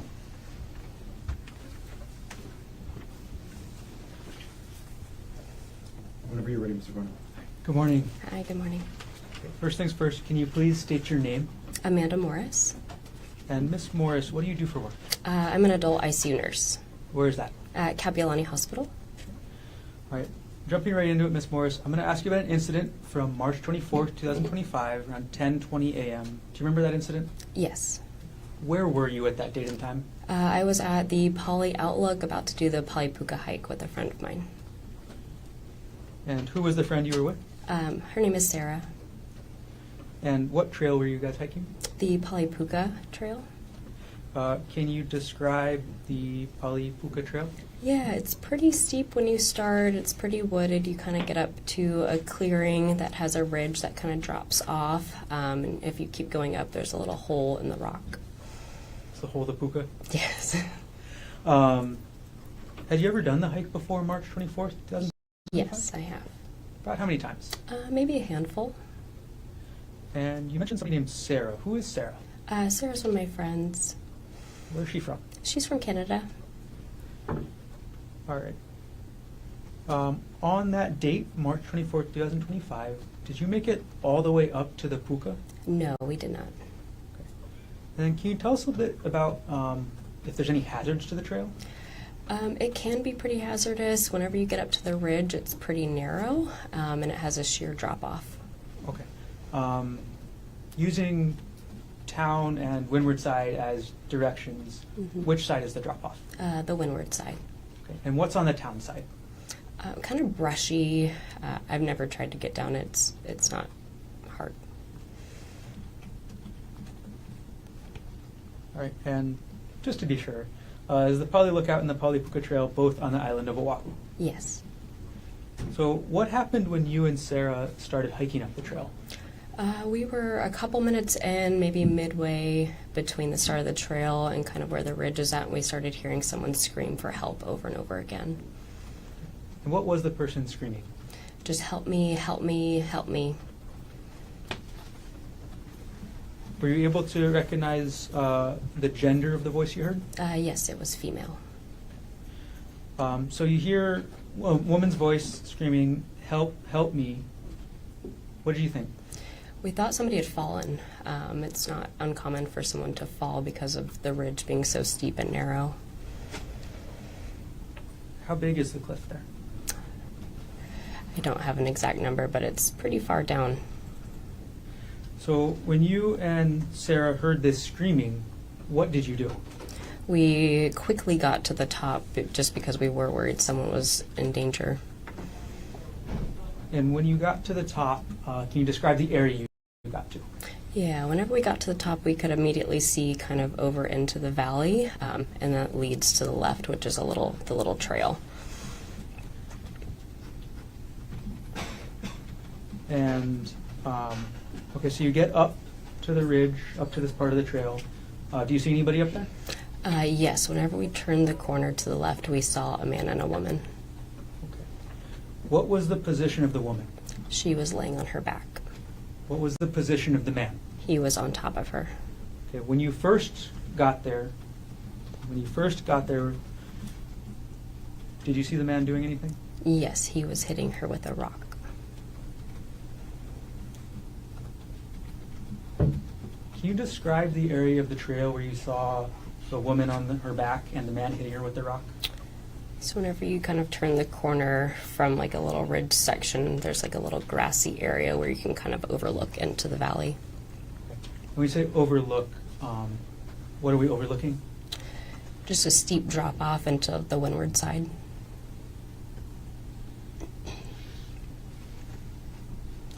And you said you saw the man hitting the woman with a rock. Do you know where he hit her? Looked like in the head. What was the man wearing? It's like a light whitish gray shirt and blue shorts. If you were to see that man again, would you be able to recognize him? Yes. Could you please take a look around the whole courtroom? And if you see the male that you saw on that day hitting the woman with the rock, could you point him out and let us know an article of clothing he's wearing? Yes, this gentleman in the blue. Sorry? Gentleman in the blue. Okay. Your Honor, let the record reflect the witness has identified the defendant. The record will reflect identification, will say. Okay. Amanda, after you get up to this area, you see the man hitting the woman with the rock. Was the woman saying anything at that point? She was saying, help me, he's trying to kill me. After the woman said, help me, he's trying to kill me, what did the defendant do? They both saw us and he stopped and stood up. Did the defendant say anything? No. Right. Amanda, could you clarify the the timeline order, the three different things you told us this morning? Mm-hmm. The three different things, hearing the woman say, he's trying to kill me, hearing the woman screaming, help me, and seeing the defendant hit a woman with a rock. Could you put that into order for us? Yes, so we were hiking up the trail. We heard her screaming, help me, help me. We got up to the top, and whenever we first saw them, he was hitting her, and they both noticed us, and she said, help me, he's trying to kill me. After the woman said, help me, he's trying to kill me, how did you and Sarah react? We started to take steps back just because we were pretty close to the edge, and we were afraid that something could happen to us and that we were in danger.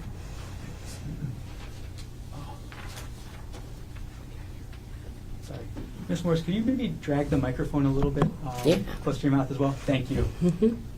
Okay. And if we could get that answer one more time. So I'll ask the same question. After the woman said, he's trying to kill me, how did you and Sarah react? Sarah and I started to take a couple steps back because we were a little afraid for our own safety since we were kind of close to the edge. Once you two stepped back, or where did you and Sarah step back to? Maybe 5 or so feet back, and we kind of turned a little bit of a corner, and that's when Sarah started to call 911. Once you stepped back and went around the corner, did the woman say anything? She said, please don't leave me, he's trying to kill me. Did you and Sarah respond? Yes, we said we're not leaving, we're just taking a step back for our own safety. We are calling 911. Other than asking you to call 911, at that point in time, did the woman say anything else? No. When was the next time you saw the woman? Shortly after, she was crawling towards us. Can you describe how she was doing that? On her stomach and hands and knees. So, and then what was Sarah doing as the woman was crawling to you? She was calling 911. Okay. Was the woman able to actually get to you? Yes. Where did the three of you go after the woman was able to to get to you? We started going back down the trail. Was she able to walk on her own? No, she was not. Can you describe for everybody how you how the three of you got down the trail? Yeah, I asked her if she could stand, and she was not able to, so she was able to turn over onto her bottom and scoot herself down. Did the defendant follow you? No. Do you know what the defendant did or where he went after you, Sarah, and the defendant went down the trail? No, after we backed up, we couldn't see him anymore. When you got to the bottom, the trailhead, then what did you do?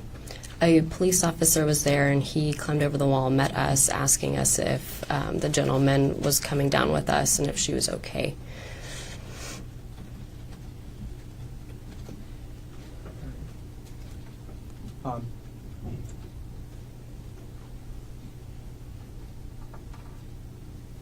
How far away were you from the defendant when you saw him up at the top of the trail? Maybe 10 or 15 feet. And were you able to get a good look at the woman? I was, but she was covered in blood. You say that, it's going to sound like a dumb question next. Did she have any injuries? Yes. And what were those injuries like? Pretty big gashes on the side of her head. I'm going to approach the witness with what's been marked as State's Exhibit 1, which has previously been shown to defense counsel. May I approach? You may.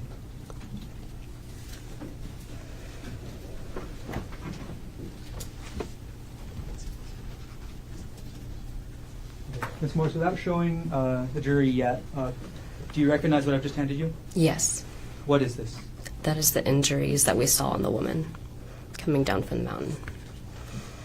Does this photo fairly and accurately depict the woman's injuries as you observed them on March 24th, 2025? Yes.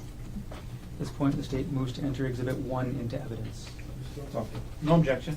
Would have been marked for identification as State's Exhibit 1 is received into evidence. Does the state have permission to publish? Granted.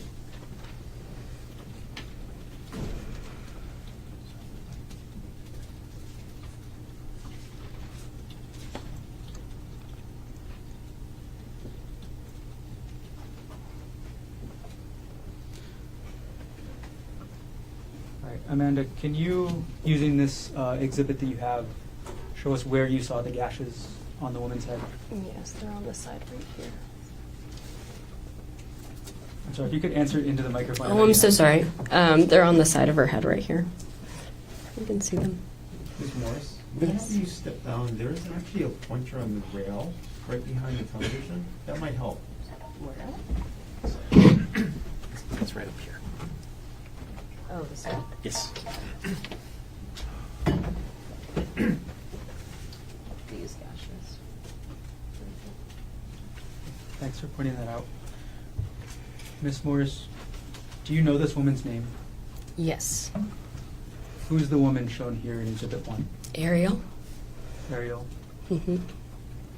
Thank you. I have no further questions.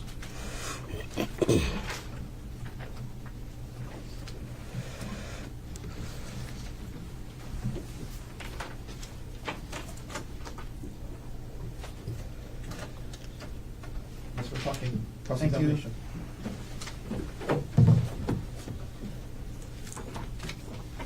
Good morning, Ms. Morris. Good morning. I'm going to ask you to keep your voice up. Okay. It's a little hard to hear. Speaking to the mic. My name is Thomas Otaki. I'm the attorney for Dr. Konig. I just have a few follow-up questions for you. You mentioned that you've done this hike a handful of times before this March 24th date. Is that correct? Yes. And so you went on it, I guess, in initial time, and then you felt, you liked it, and then you went back and did it a couple other times, correct? Yes. Okay. So it wasn't the type of hike where, you went on it once and was like, oh, it's too dangerous, I'm never going to go again. You went back, and you were back again on this March 24th hike, yes? Yes. Okay. Now, because you've gone on this hike multiple times, you're familiar with the parking lot area, yes? Yes. And the hike trail shares a parking lot with the parking lot for the Pali Lookout, correct? Yes. And in your experience, that parking lot is often filled with tourist tourist cars, rent-a-cars, and people, correct? Yes. Okay. Can you always find parking? Yes. Okay, but there's often tourists going to the Lookout and tour buses that share the same parking lot as the trailhead, correct? Yes. All right. Now, when you arrived there on the date of the incident, it was mid-morning, maybe a little after 10 a.m., is that right? Yes. You mentioned starting off on the trail and then hearing some yelling, correct? Yes. And at that time, you were about 5 minutes into the hike, correct? Yes. Okay. So 5 minutes in walking from this parking lot that has the tour buses, the people, and rent-a-cars, correct? Yes.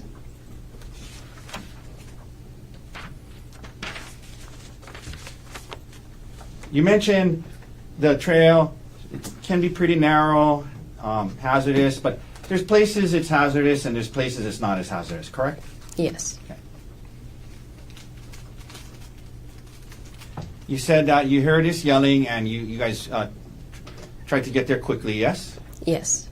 Because you thought somebody had fallen off a cliff, right? Yes. In other words, you didn't think at the time somebody was being attacked because they weren't yelling, help, help, he's hitting me, he's killing me. They just were yelling and you thought they had fallen off a cliff, correct? Yes. You guys get there quickly and your friend Sarah Bosch, how do you say her last name? Boschbaum? Brooksbaum? Boschbaum? Okay. We'll call her Sarah. So your friend Sarah is with you, yes? Yes. And she was kind of going up, when you guys heard it, you guys kind of quickly went up together, correct? Yes. And she was kind of like right by you when you guys got there, right? Yeah, she was right behind me. Right behind you, yes. You indicated that you see a man, women on her back, a man on top, and you indicate you see him hitting her with a rock, but you only saw him hit her one time, correct? Yes.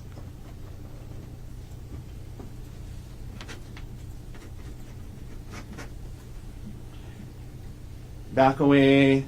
Was it you or Sarah who called 911? Sarah, right? Sarah. And then the female that you've come to know is Ariel. She starts crawling down to you guys, correct? Yes. And even as you backed away, she was talking or yelling out to you guys, don't leave, right? Yes. Okay. And he was, at the time, at least when you had backed away, Gerhardt was still there, yes? He was out of At the eyesight. time you saw the, Yes. before you backed away, correct? Mm-hmm.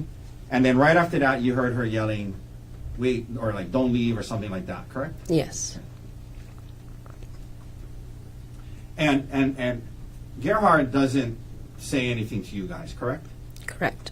And he doesn't, from what you saw, he doesn't come down and try to stop Miss Konig from crawling away, did he?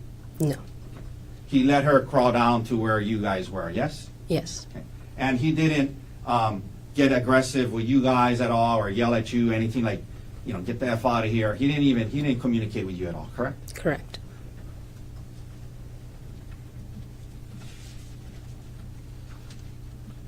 And as she was crawling down to you, he doesn't come back and kick her or hit her with the rock again. He lets her get back to where you guys are, right? Or get to where you guys are, right? Yes.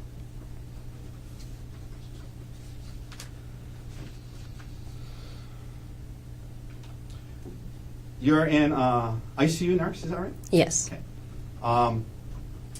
During the time period you were assisting Ms. Konig, she did not lose consciousness, correct? Correct. She was awake and alive and scooting to you, yelling out to you guys, correct? Yes.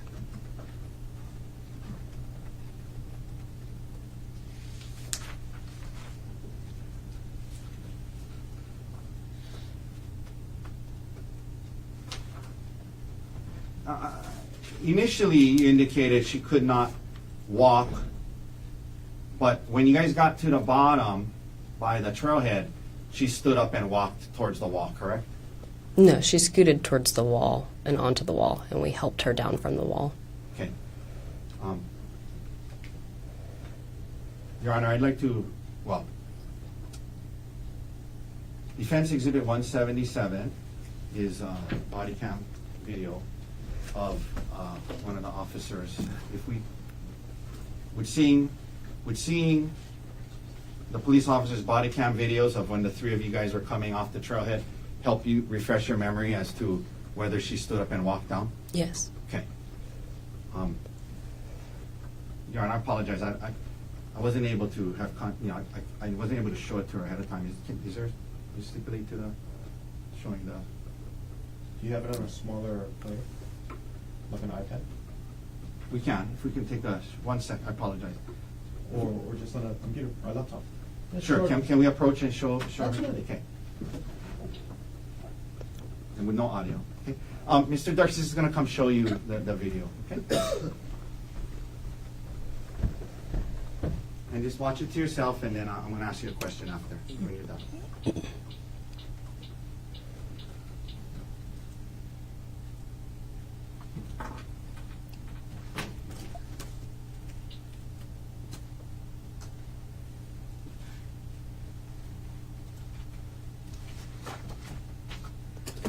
Okay, has your memory been refreshed? Yes, thank you. So when and I know it's been a while, so when you guys got towards the bottom, she did stand up and walk towards the wall before she got down, correct? Yes. All right. And ma'am, you never saw any vials or syringes, correct? No. Well, I asked that the wrong way. Did you see any vials or syringes? No, I did not. And ma'am, you did not see how the incident started, correct? Correct. You did not see who started it, correct? Correct. You did not see the whole incident, correct?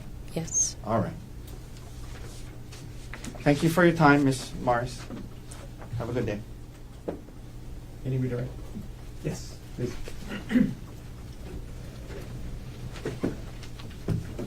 Ms. Morris, in that video that Mr. Dirkster showed you, was Ariel able to walk on her own? No. She wasn't? No. How was she able to walk? Sarah and I were on each side of her, helping her. How were you and Sarah helping her walk? She was kind of we were holding on to her. Was Ariel able to walk under her own power? No. Objection, cause for speculation. No, no, sir. Was Ariel able to walk under her own power? No. A couple other things I want to follow up on. You described to Mr. Otake that Sarah was right behind you. Yes. Okay, is that when you guys, or when was Sarah right behind you? Whenever we got up to the top. Okay, so in order of who got to see the defendant and Ariel first, who got to see her first? I did. Okay. And last thing, Mr. Otake asked you about the rest of the trail. What's the rest of the Palipuka Trail like? It's Objection, vague as to the rest of it. You were asked if you hiked the whole trail before, is that right? yes. Okay. Can you describe what the trail is like above where you saw the defendant and Ariel? It's a pretty narrow ridge to get to the rest of the puka.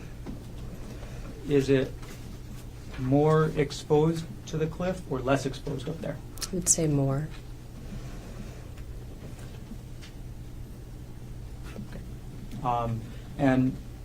Is it more dangerous or less dangerous the closer you get to the puka? More dangerous. Thank you. Very briefly, Your Honor. Okay, ma'am, you were asked about her walking. There was a time when you got to the bottom, you saw the video where she stood up and the two of you was side by side, and she was walking on her own legs as you guys are on the side of her, right? Correct? Yes. And you're an ICU nurse, right? Mm-hmm. You didn't, neither of you let her go and tried to let her walk on her own because you thought she might fall, right? Correct. Okay. So you didn't try, so you don't know if she could have walked on her own or not, correct? Correct. All right. Thank you. Ms. Morris, thank you very much. Thank you. You can sit down. Watch that first step.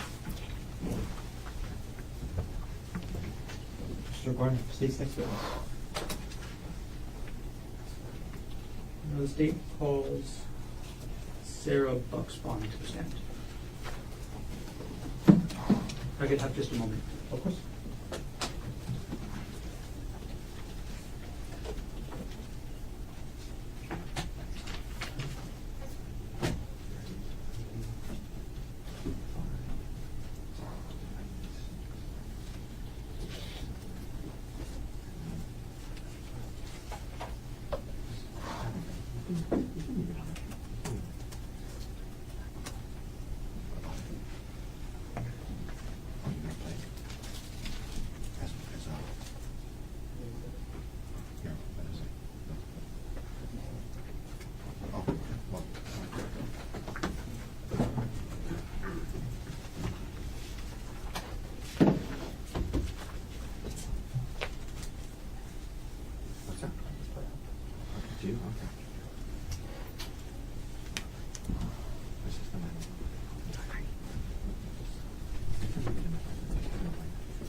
Can you raise your right hand, please? Right here. You do solemnly swear or affirm the testimony you're about to give will be the truth, the whole truth, and nothing but the truth? I do. Please, have a seat. Okay. Good morning. Good morning. First of all, before I ask you any other questions, can you pull the microphone as close to your face as possible? And as we go through the questions, can you speak into the microphone as much as possible? Okay. Okay. Can you please state your name? Sarah Buxbaum. Right. Miss Sarah, where are you from? I'm from Vancouver, Canada. And what do you do for work? I'm a registered nurse. All right. Jumping right into it, I'm going to ask you about an incident from March 24, 2025. Do you remember that incident? Yes. On March 24, 2025, around 10 a.m., where were you? On the Palipuka hike. Is the Palipuka hike on the island of Oahu? Yes. What were you doing on Oahu in March 2025? I was here on vacation. How long were you staying? About 2 weeks. When were you scheduled to leave? I was scheduled to leave that night, actually. Okay, so you're leaving the night of March 24th, 2025. Was anybody up with you at the Palipuka on March 24th of last year? My friend Amanda. What were you and Amanda planning to do up there? Just hike. Okay. And what hike were you going to do? The Palipuka hike. About what time did you start the Palipuka hike? At 10:24. So 10:24 a.m. Mm-hmm.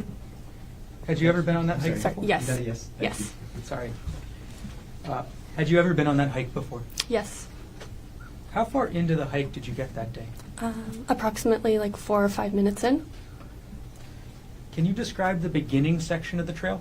The beginning section is a bit of a bamboo forest where you're just uphill with dirt. And then once you're about 4-ish minutes in, you get to the clearing of the ridgeline. Got it. And what happened as you and Amanda were hiking up the trail? We started hearing a woman screaming for help. You said it was a woman screaming? Yeah, it was a woman desperately screaming for help. What was she screaming? Help, help, help. When you heard the woman screaming, help, help, help, what did you think?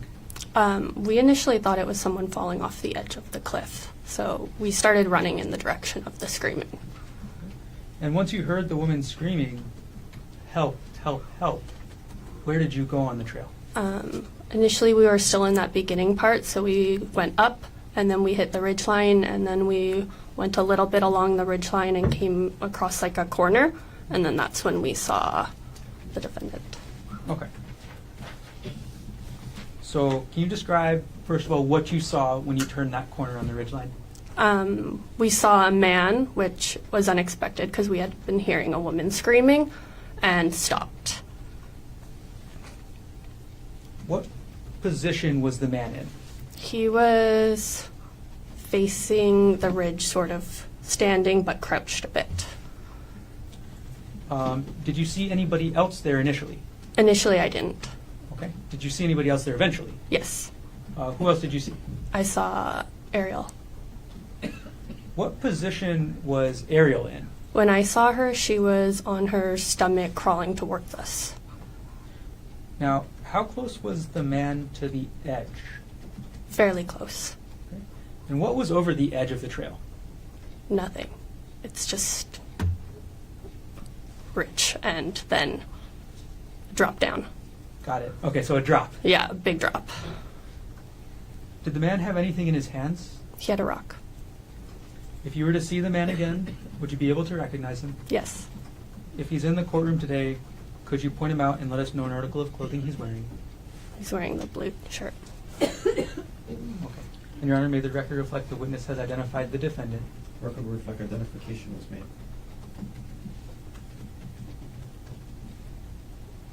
Can you describe the condition of the woman as you saw her? Her face was covered in blood. Her head was covered in. She was just fully covered in blood. Did the woman say anything? She screamed, "Help! He's trying to kill me! Call 911." Okay. What was the position of the defendant and the woman when she screamed, "Help! He's trying to kill me"? He was standing above her. And where was she? She was laying on her stomach. After the woman said, "Help! He's trying to kill me," what did you do? We initially backed up a bit because we were right on the edge and we didn't want to get attacked. So we backed up so we were in a safer area. And as we were backing up, I was calling 911 and Amanda was yelling at her saying that we were calling for help. In that 911 call, what were you telling the dispatcher? What we had just seen, that we saw a woman said that she was being attacked. I'm sorry, Sorry. Sarah. I think I asked that question. When you were making that 911 call, were you describing what you were seeing as you saw it or immediately after? Immediately after. I'm going to approach now with what's been marked as State's Exhibit 3, previously provided to defense counsel.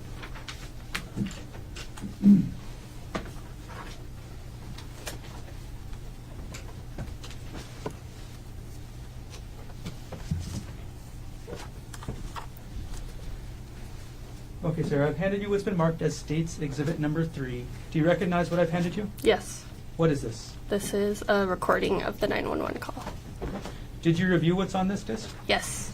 What is on the disc? I'm sorry, you've already answered that. Is the recording of the 911 call on that disc a true and accurate recording of what you described to the 911 operator on March 24th, 2025? Yes. After you reviewed the disc, what did you do with it? I signed it and then they put it back and then they took it away. Okay. Is that the same disc you reviewed? Yes. That your signature on the disc? Yes. Okay. At this point, the state will move Exhibit 3 into evidence. Mr. Otake. No objection. What has been marked for identification as State's Exhibit 3 is received into evidence.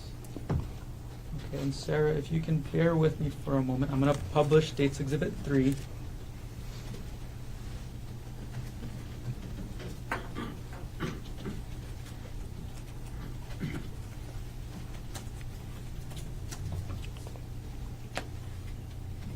And ladies and Get off gentlemen, you.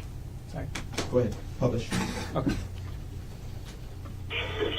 Hi, someone's currently being attacked on the top of Polly Puka. Where? There's a man trying to kill her. She has blood all over her face. Where is this at? Polly Puka, the hike at the lookout. Okay, so Polly on the top of lookout. She's on the Polly Puka hike, and he's currently attacking her. Okay, where, how far is the hike? Or is it in the entrance? Where? We're probably like 5 minutes into the hike. Really quick in. Okay, what are you seeing? We heard her screaming, "Help, help, help me," and then we saw a man over her, and then she crawled out with blood over her face, saying that he's trying to kill her. And does she know him? I don't know. Okay, where is he at? What is he wearing? He was in a t-shirt, white. He had brownish, sort of curly hair. Asian, Caucasian, Hawaiian, white. White guy? Yeah, white guy. Okay. And then what kind of shirt? T-shirt, maybe. I'm sorry, shorts. Pardon? What kind of shorts? I didn't see. He's wearing shorts, though. Okay, and did he walk away from her? No, he was not. We walked away because we didn't want him to attack us. Okay, so he's still there. Yeah. They were both hiking. And was she Caucasian? What is she wearing?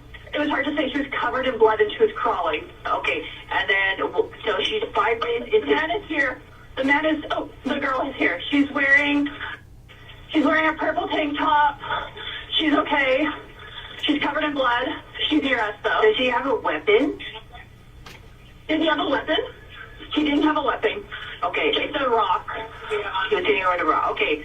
Is this the Poly Lookout? Is that the one on the town side going towards, or is it on the Kailua side? The Poly Lookout. We need an ambulance, but it's on Okay. the town side. There was an The town accident. side. The police are actually really close to the entrance because there was an accident. Okay. Okay, that helps me. Okay, and then what is your name? Sarah. Sarah. Okay, we'll send somebody out there. Just look out for the officer and I'll send the We ambulance. definitely need an ambulance, okay? Okay. Okay. Thank you. Thank you. Are you okay?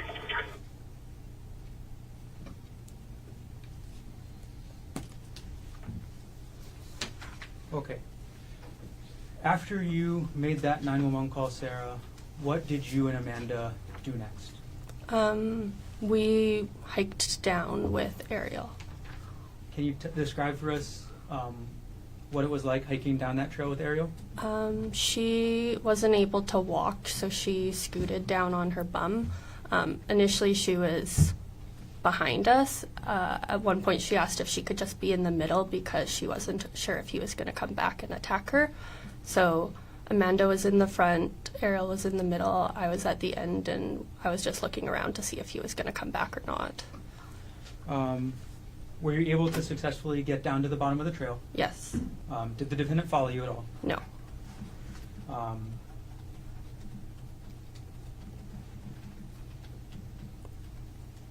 When you were up on the trail, when you initially got to that clearing and saw the defendant, were you able to get a good look at him? Yes. Did you make eye contact? Yes. How long did you make eye contact with the defendant for? Approximately 30 seconds. Can you describe seeing the defendant's eyes? It's like a cold, emotionless stare. How did you feel as you made eye contact with the defendant? I felt very uneasy.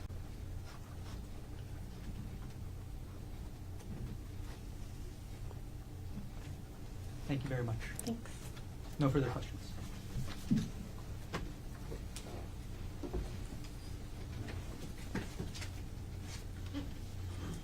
Cross-examination. Good morning, Ms. Bushbaum. Hi.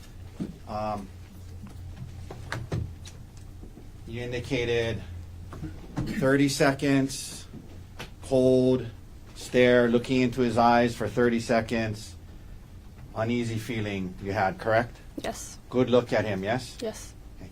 Isn't it true later that same day when the detective showed you a photo lineup that you initially picked the wrong person out of the photo lineup? That was the next day. Oh, I'm sorry. Okay, I apologize. The next day, you yes. picked the wrong person out of the photo lineup initially, correct? Initially, because That's just my question. Yeah. Okay. Did you pick the wrong person out of the photo lineup initially? yes. And then when the detective said, keep going, then you said, oh, wait, that's him later, correct? When I saw his eyes, yes. Yeah. Well, number two who you picked, you saw the eyes, correct?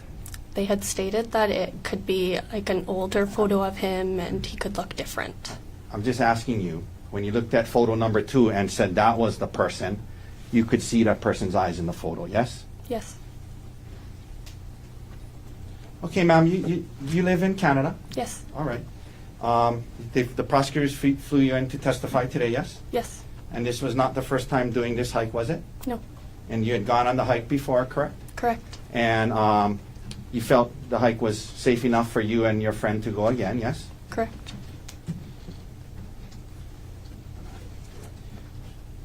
I wanted to just ask you, you just more out of curiosity, you indicated you started the hike at 10:24? Correct. That's pretty specific. Did you have like a...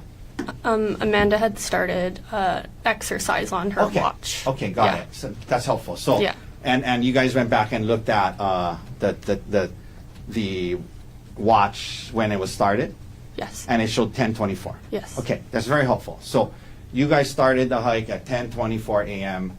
on March 24th, correct? Correct. All right. 10:24 a.m. The parking lot shares a parking lot with Poly Lookout, yes? Correct. As you indicated,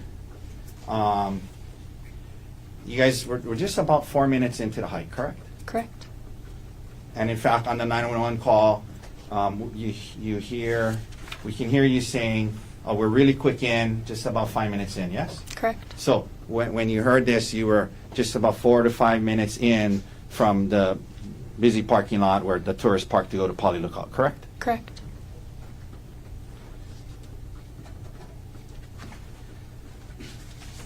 You heard the yelling, you ran towards it quickly, and when you show up, you said your friend was in front of you, Correct. but you were right behind her, yes? Yes. Okay.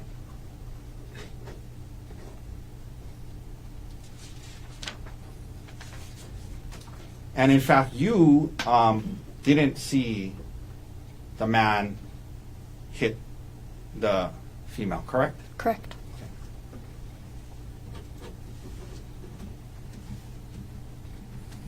Back away, and you called 911, yes? Correct. That was your voice on it? Correct. Okay.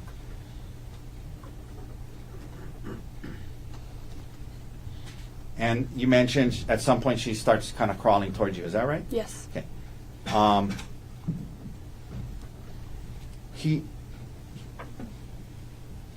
When you guys backed away and she was crawling towards you, the man that you saw, he didn't continue to, he didn't run after or attack the lady at that point, correct? No. Correct. And he wasn't aggressive towards you in any way? Correct. And from when you were interacting with the female, she did not lose consciousness, correct? Correct.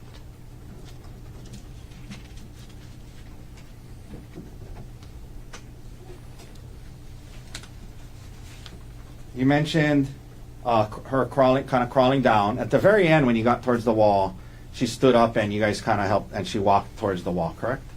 Yeah, there was myself, Amanda, and I believe an officer that were trying to help get her down the wall. Yeah. And well, before you got to the wall, she stood up and walked towards the wall, yes?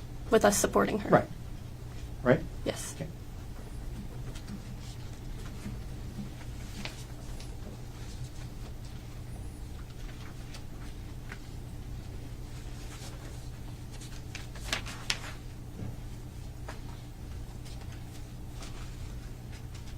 And you did not get a good look at the rock that was in his hand, correct? No, probably saw it briefly. Okay.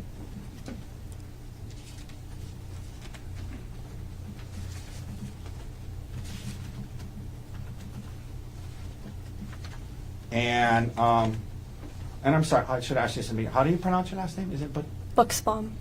Buxbaum? Buxbaum? Buxbaum, yeah. Miss Buxbaum, you did not see how the incident started, correct? Correct. And you did not see who started the incident, correct? Correct. Okay. And you did not, by the time you got there, you didn't even see anybody hit anybody, correct? Correct. Okay. And you never saw a vial or a syringe, correct? Correct. Okay, thank you, ma'am. Yeah. Okay. Safe travels. Any redirect? Yes.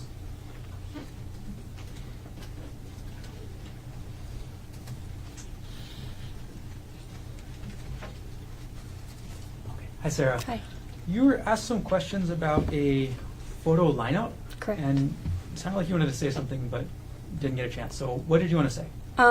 Initially, they had told us that the photos for the photo lineup could be old photos. They could be, he might not look like that currently, so that's why initially I thought maybe it might have looked like him. I wasn't 100% sure, but then when they showed the photo of him, I just had like this feeling within me, like I saw the eyes and it was immediately, I knew right away. Like I had a gut reaction, I had a body reaction. It was very apparent that was him.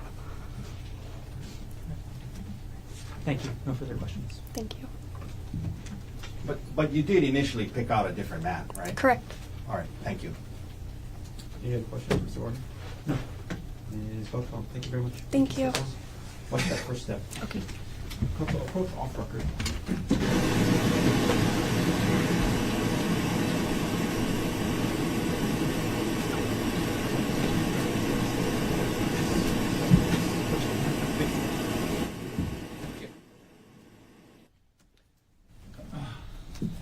Thank you, Counsel. Ladies and gentlemen of the jury, quick 10-minute recess. We'll come back at 11:45, and we'll have a shorter session. We'll open at 12:30. We will take our normal lunch break. Leave your notebooks on the chair. All rise.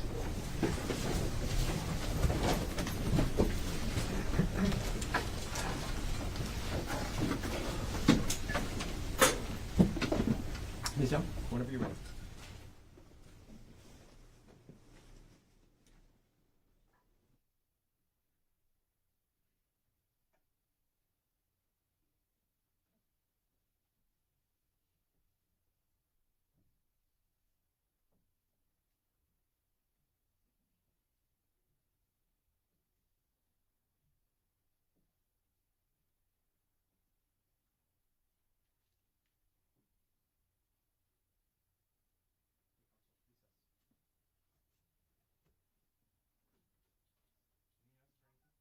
You are muted. Before we go off record. I thought we were calling for lunch recess. I'm sorry? I thought we were calling for a lunch recess. We are? No. No. Oh.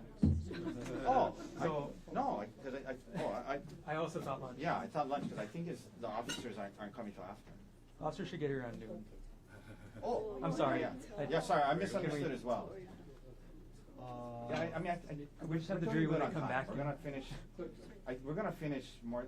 You want me to call the lunch recess now? Yes, I thought that, sorry, I thought that was clear. Oh, no, I told the jury we'll come back in 10 minutes and then get to lunch. Mr. Pacar's eating already. I'm sorry for the confusion. We are moving actually pretty fast. Yeah, we're good on time, we're gonna finish, because that's the only other two you have today, right? 2 more witnesses. Yeah, they're gonna be not that long. What time do you guys want to come back? 12:45. Yeah? That's fine. Yeah. Sorry, Oriana. Can you just tell them early lunch, come back at 12:45?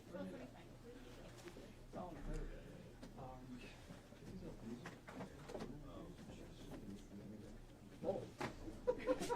Okay. After lunch.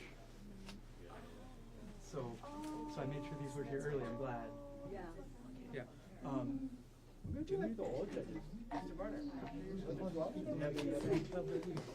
No? You gonna rest? I know. Okay. Let's Judge Mel tonight. Tommy, Yes. do you want me to see if I can get any of the answers after lunch? No. Okay, I figured not, but. Absolutely not. I thought, yeah. I mean, I appreciate it, but, I hear you, but no. I could probably get, Sean, but if you wanna wait for him That's a tomorrow hard no. morning. What's that? I said I could Like, probably see, try and if I want him to bring more people today, I said, no, because that's the only ones he told me, so, we're operating on the I must be tired because, like, if we were in front of like Judge Mills, right? What? No more witnesses? What's he arresting? We can do that too. You got exhibit 1 and exhibit 3? Yeah. Okay. Thank you. So now we're on the break. I don't know, it's so, I can talk to you, it's So funny, you guys are only too happy for me to call the reason. I know. Yeah, that's why we were so excited. Okay, we'll see you guys at, 12:45. Yeah, have a good lunch. Thank you. I'll meet you upstairs. They basically know that they. Okay, so Patricia does know. Oh, they all know, yeah. Okay. They're all. I know, but Lisa. You don't have to worry about Because it. they asked if How are you? well, we should. Good. I said, well. It's a hard job you done. Yeah. I remember carrying the boxes. Right. Not when you're the one not carrying the boxes. I'm that forward, I'm like, you guys. Yeah. Even when I close, I don't know. But that's all there is. Are we muted?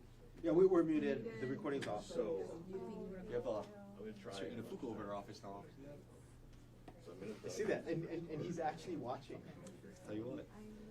I was gonna give Jordan a bad time. Like, what? You don't have billables now? Just kidding. Yeah.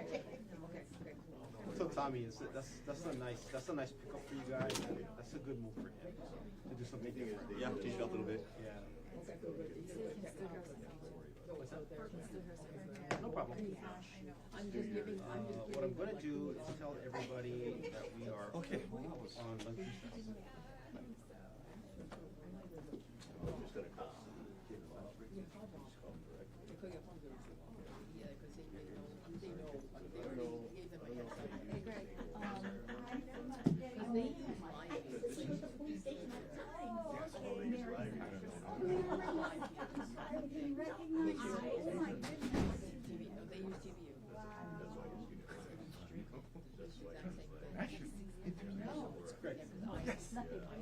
You're good.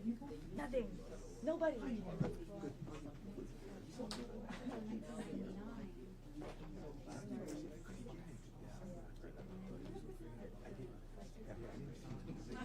I know.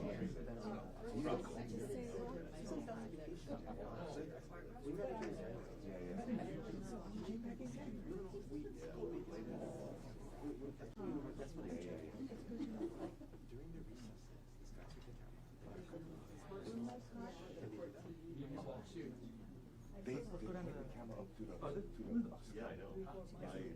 Okay. Yeah, it just goes straight up to because like very short straight up. And I mean, like right now it's supposed to be going. Oh, that's right. I can tell from that. Yeah. Okay. Yeah. We talked about stuff. Okay. You got you. I'm gonna let the guy know. Thank you. Okay. And then, Greg, we're on lunch recess now until 12:45. They want so early lunch. And then you guys come 12:45. 12:45. Okay. So about an hour. You the man. Thank you. I'll go let them know.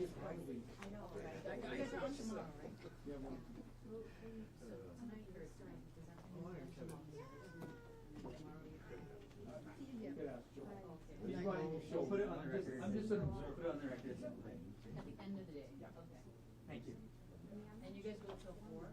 Yeah. Oriana. Yeah. Jury was okay. But this afternoon. Okay. Wait, right. Okay. Yeah, okay. You guys. I'm gonna go out. Yeah, I just told Greg that Cameron needs to be going up in the south. I know. Yeah, because I know that.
Case number 6, State of Hawaii versus Gerhardt Konig, 1 CPC-25-373 for further jury trial. Dr. Konig is present in court.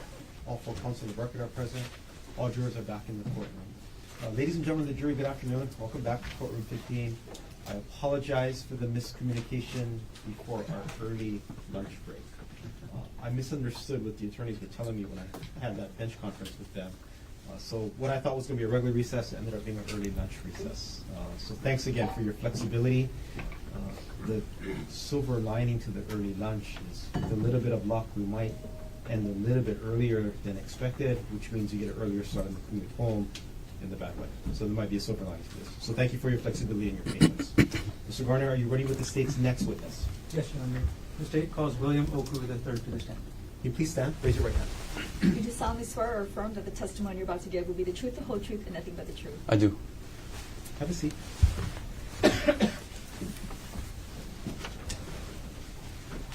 Good afternoon. Good afternoon. Okay, before we go any further, can you hold the microphone as close to yourself as possible? All right. And do your best to speak into the microphone for the rest of your testimony today, okay? Will do. Okay. First of all, can you please state your name? William Oku III.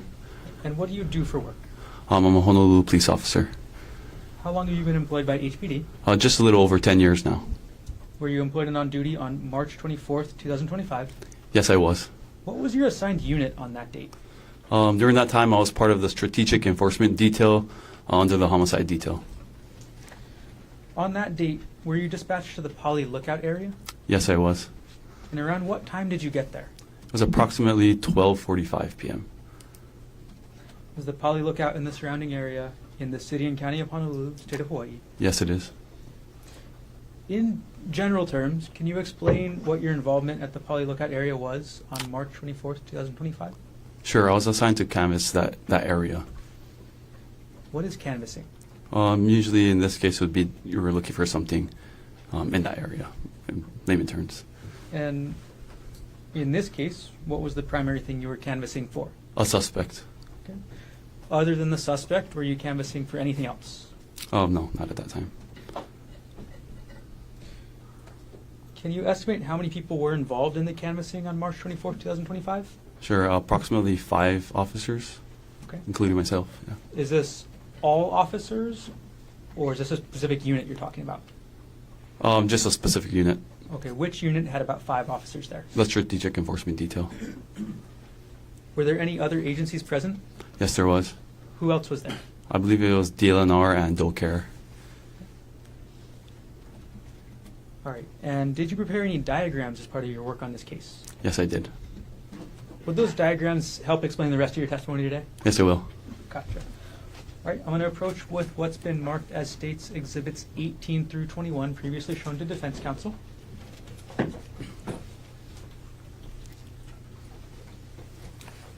Officer Oku, I've handed you what's been marked as States Exhibits 18 through 21. Do you recognize what these are? Yes, I do. And what are these? These are the diagrams that I've constructed. Say you constructed them. Did you prepare them yourself? I did. How did you prepare them? I used this hiking app that I used. I'm not too sure. I recall which one it was, though. You say it's an app. What device was it on? On my phone. Or, sorry, excuse me, it was on the computer. I can pull it up. You say it was a hiking application? Yes. What area of the island do these diagrams depict? This is a Nu'uanu Pali area. And then, are you familiar with the Nu'uanu Pali area yourself? I am. I've worked there in the Nu'uanu area in the earlier part of my career. And are you familiar with the specific areas that your diagrams depict? Yes. Do these diagrams reasonably depict the Pali Lookout area and the Palipuka Trail area on March 24, 2025? That's correct. At this point, the state moves Exhibits 18 through 21 into evidence. Still talking. No objection. What has been marked for identification as States Exhibits 18 through 21 inclusive will be received into evidence. All right, Officer Oku, you can put those diagrams down for now. I'm going to have anything you do be on the big screen next to you, and then if you can see there's a pointer to your right, as I ask you to demonstrate, if you could use that, please. Okay. And ladies and gentlemen of the jury, while Mr. Garner is publishing the diagrams and the exhibits, I should tell you, whatever exhibits are published here in the courtroom, this is not the only time that you get to see them. They will be made available for you. In fact, they'll go into the jury deliberation room with you, so you can review them during your deliberations. So this is not the only time that you get to see these exhibits. Please proceed. Thank you. Okay, I'm going to publish State's Exhibit 18 right now. Okay. Officer Oku, could you explain, or could you orient us to this diagram? Yeah. And if you can step down, if you do step down, could you keep your voice up? For sure.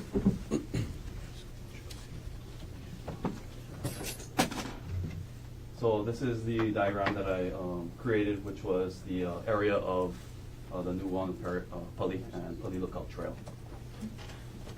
Where's the Pali Highway on this diagram? That would be this yellow line here. And that sort of in the central area of the diagram? Correct. Where is the Pali Lookout on this diagram? This is the Pali Lookout here. Okay. And that is on the bottom right? Correct. Where is the Pali Puka Trail on this diagram? That would be this area here, which is a ridge line. And I know you said you used a computer application, a hiking application to make this. Did you add anything to the diagram? Specific locations, yes. Okay. We're going to go through those. I see a red X on the right side of the diagram. What does the red X represent? Sure, this red X depicts where the scene was.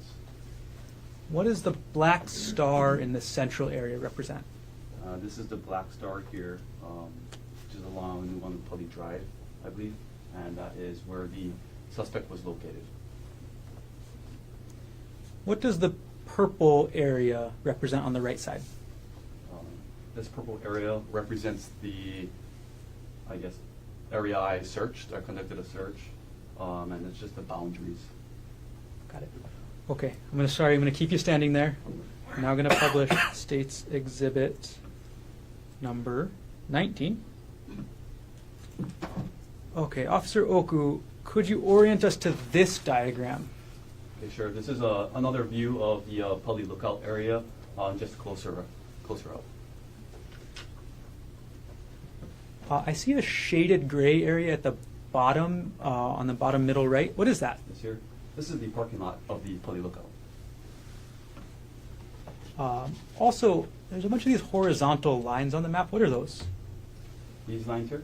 Yes. These are our what they call contour lines, and in a topography map, it represents the, I guess, elevation gain, or if the lines are closer together, it represents that the terrain is steeper. If it's further apart, the terrain is usually flat. And in a topography map, it usually just indicates the slopeness of the terrain. How many vertical feet of elevation are between each line in this diagram? Just foundational objection. State? Do you know the amount of vertical feet that are between each line? About 40 feet. Well, yeah. It's the same objection. I mean, it's just a lack of foundation in terms of who made this map, where that hearsay information is. Sustain. Foundation, please. Officer Oak, are you familiar with topographical maps? I am. How do you become familiar with them? I use it while I hike. Sorry? I hike and I use it while I hike. And are you able to determine the elevation difference between each line of the map? Yes. How would you do that? Usually it goes by about 40 feet. Okay. I'm going to go back. Can we approach? Sure, come on up.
comments about distance of the line, I ask that be stricken. Granted. Officer Oku's last testimony about the distance of the lines stricken from the record. We're going to move on, officer. Okay. Looking at this purple area on the right side, can you remind us what that was again? Yeah, this was the area that I conducted a search for the suspect.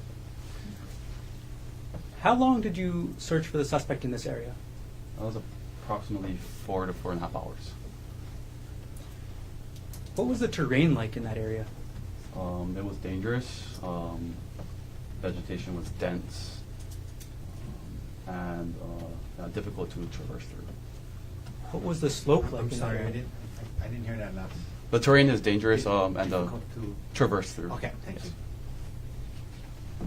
When you say difficult to traverse through, sorry, tongue-tied. When you say the terrain was difficult to traverse through, what made it difficult? First of all, the steepness of the terrain, the vegetation and growth, and the limited space for you to walk. Now, you mentioned a bit about dense brush. What was the plant cover like in that area? It was heavy, but the trail, there's obviously a trail, but to the left and right, it was heavy. And what was the specific coverage like kind of at the ground level? It was rock, scree, loose rock, boulders, and plants. And what was the ground coverage like off of the trail? A little more dense brush. Did you have any safety concerns canvassing this area? I did. What were those concerns? Obviously, the safety for myself and other officers, either falling off of the cliff, and also the suspect. Right. I'm going to move on and publish State's Exhibit number 20. Officer Oku, can you orient us to where this to what this diagram is showing? Sure, this specifically shows the area where I searched on the public lookout. Okay. Is this the same view or a different view? It's the same view.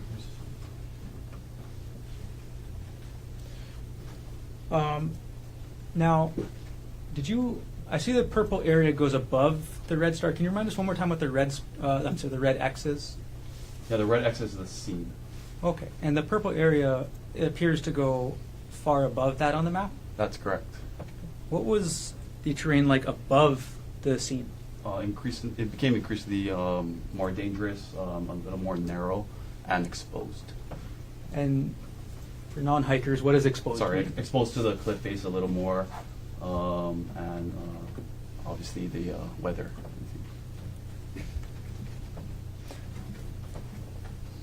What was the terrain like an area on the left side of this diagram, on the town side? The town side, there was a slight decline going down into a heavily forested area. And what was the... Okay, moving on. Last diagram. Publishing States Exhibit 21.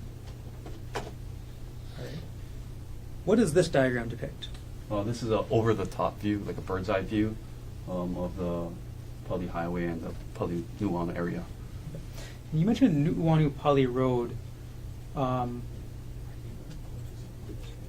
What is that? This is the access road that you can access the lookout to.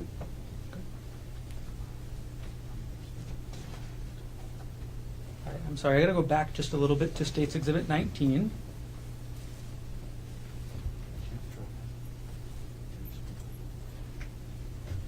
Okay, and I'm actually going to circle an area on the map using the iPad here. What was the terrain like in this area? Objection, lacks foundation. It's not an area he canvassed. Sustained. Officer Oku, are you familiar with this area? I am. Have you ever been there before? No. Okay, how do you become familiar with the area? Well, I can see that area when I'm hiking up and down. So. Okay. So what is the, I guess, not the terrain under the trees, but what is the general terrain like that you could see? It's a mountainside with canvas trees and brush. Okay. All right, you can have a seat.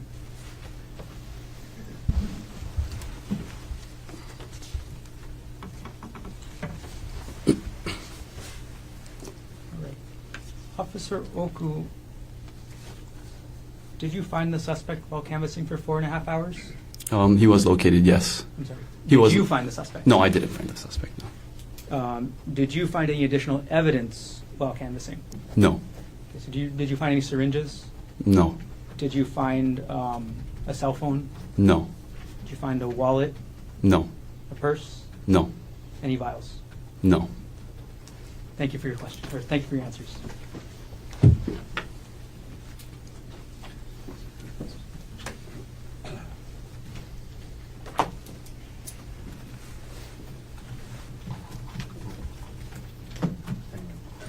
Cross-examination. Thank you. Good afternoon, Officer Oku. Good afternoon. Thank you for being here. Just a few questions. Now, you indicated that you're familiar with that hike and that parking lot area, is that right? That's correct. And is that from your work? Did you used to be on patrol in the Nuuanu area? During patrol and as well as missing persons detail. Okay. And then also, had you ever hiked on that hike before this? I have. Okay. And it's true then that the parking lot that you access the trailhead for, it's the same parking lot for the Poly Lookout, yes? Correct. And in your experience in all these different ways, the Poly Lookout at midday, 10 a.m., it can be pretty crowded, yes? Absolutely. Okay. Now, you indicated you canvassed the area, meaning you searched the area, yes? Yes. And in addition to searching for a suspect, you were also canvassing for any evidence pertinent to the case, correct? Oh, that's correct, yes. Okay. And so not only are you walking around or hiking around looking for a suspect, but you're keeping an eye out for evidence as well, yes? Yes. Okay. And you said about 4.5 hours, is that right? Correct, approximately. Okay. I wanted to ask you, can we pull up exhibit, Your Honor, it's already in evidence, exhibit 20. If you can put it on the screen, please. Mr. Dirks will help us with that. Okay. Okay. Does it get bigger than that, or? Okay. I think everyone can see it. I guess the question I had is, may I approach, Your Honor? Please. Okay. This, this pink area here. Yes. You said that's the area you canvassed? That's correct. Did you have like a GPS thing that helped you pinpoint that was the area you canvassed? Or was this kind of more of an estimation? More of estimation. Okay. So in other words, you took this map and then kind of estimated how far this way or that way and how far up you went. Is that right? Correct. Okay. But no GPS exact pinpointing that these are the areas we canvassed, correct? Correct. All right. But your best guess, right? Our best estimate, right? Yes. Now, you said that the X is what was reported to you to be the scene, yes? Correct. And then you went all the way up higher, correct? Yes. And I think you said above the X, when you got higher up, it was more exposed, yes? That's true, yes. Meaning exposed to the cliff edge, correct? Yes. But you mentioned the lower part where the scene and down that way, down back towards the parking lot, there was heavy vegetation, you mentioned, yes? Yes. Okay. I think you mentioned the vegetation was dense, right? That's correct. And on the left and the right of the trail, the vegetation was heavy, but there was a trail, yes? Yes. Okay.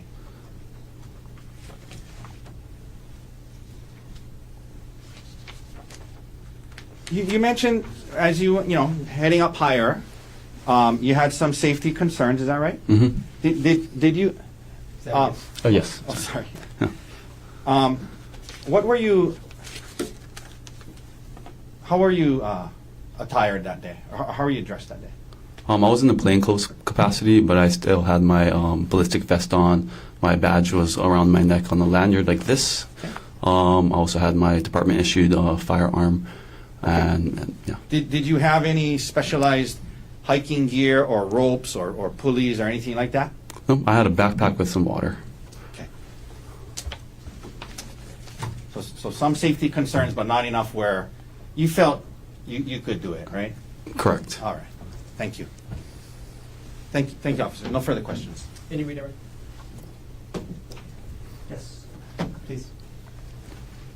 How familiar were you with that hike, officer?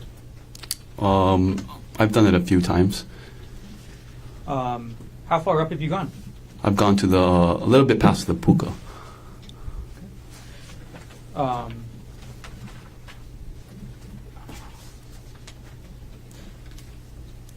Since we've asked about your experience, I'll ask this. In your experience, what level of danger is this trail? Well, objection vague. In your experience, how dangerous is this trail? Same objection. It could be very dangerous. Now, you were asked about the scene and about the brush at the area near the scene. Is there any exposure at the scene that you saw in there? Yes, there is. What exposure is there at the scene? There is the cliff to the right. And I know you were asked about the estimating the area you searched. Were you able to search the bottom of the cliff yourself? I attempted to. How so? I went on to the Kaneohe side, and I believe that's the golf course area, to see if I could get to the base of the cliff. But due to the, I guess, daylight and the accessibility, it wasn't possible. And you were asked something and brought up the missing persons detail. What was your experience in that area for the missing persons detail? I've had a few cases where there were missing persons located at the bottom of the Pali Lookout. Understood. Okay. Thank you. No further questions.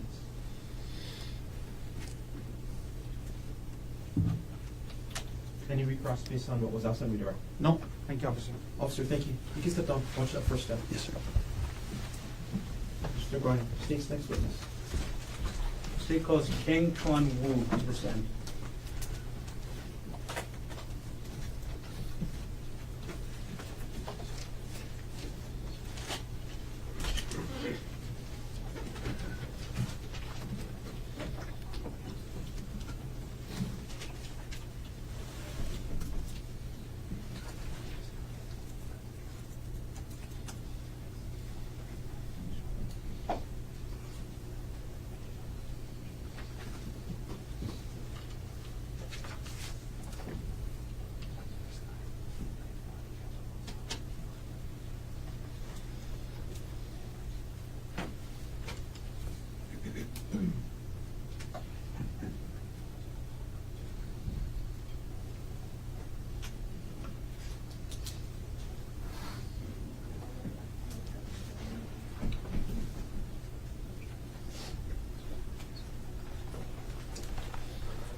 You do solemnly swear or affirm that the testimony you're about to give will be the truth, the whole truth, and nothing but the truth. I do. Thank you. Please have a seat. Oh, sorry, just give me a moment to get organized.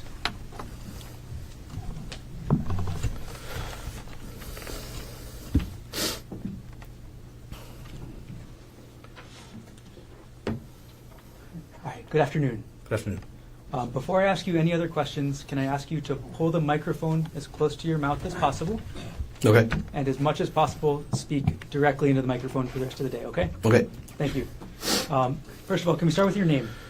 Kang Chuan Wu, And what is your occupation? police officer, And how long have you been employed, or which department? Honolulu Police Department. How long have you been employed by HPD? Almost 22 years. Were you employed and on duty on March 24th, 2025 at around 10:30 a.m.? Yes, I was. On that date and time, where were you dispatched to? I was dispatched to the Pali Lookout. Is that in the city and county of Honolulu, state of Hawaii? Yes, it is. When you got to the Pali Lookout, what did you do? I met with other officers that were on scene. We gathered information.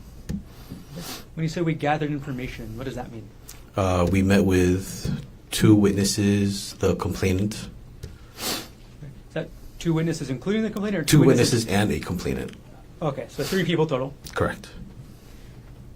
And when you say gathering information, is that just speaking to them? At that point, yes. Why do you want to gather information when you get to the scene right away? So we know what's going on, what happened, if we're looking for somebody. Does quickly gathering information from witnesses at the scene help or hurt any investigation? That helps the investigation. Other than the 2 witnesses and the complainant, was there anybody else there at the scene? There was. Who was that? There was a bystander who was giving the complainant first aid. All right, so once you get to the poly lookout and you got to handle what was happening, where did you go? Myself and Corporal Bulagai went up the trail to attempt to locate the suspect and the scene. Which trail did you go up? The Palipuka Trail. And were you wearing a body-worn camera on March 24, 2025? I was. Was it activated as you arrived to the scene? Yes, Was it activated as you went up the Palipuka Trail? it was. And was it turned on the whole way you went up the trail? Yes. I'm going to approach now with what's been marked as State's Exhibit 4, previously shown to defense.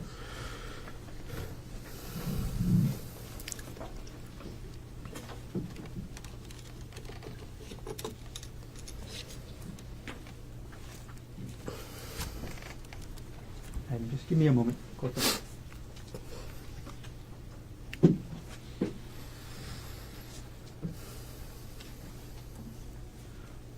Okay, Corporal, do you recognize what this is? Or what I've just handed you? Yes. What is that? It's a DVD. Before testifying today, did you review what's on that disc? I did. And after reviewing, what did you do to the disc? I signed it and date and timed the disc.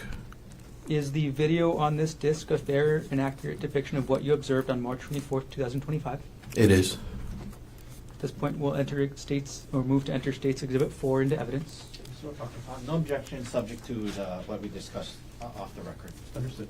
So what has been marked for identification as State's Exhibit 4 we received into evidence?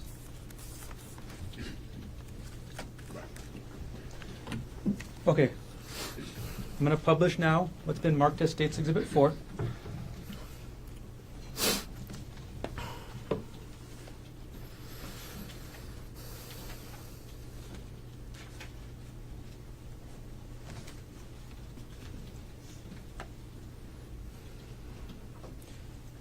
Okay.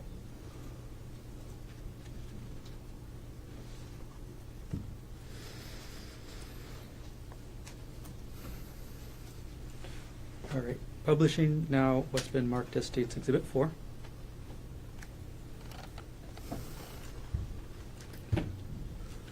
Okay. Corporal, who is in the photo at the moment, or in the pause? And I've paused at timestamp on the top right, 10:45:04. Okay. The officer is Officer Chun. The arm behind him is one of the female hikers, and then the other female at the very edge of the screen is the second female hiker. The lady standing in the middle is the bystander that's assisting the complainant who has her head wrapped, sitting on the ground. Thank you. Okay, I'm going to go ahead and scoot forward in time, officer.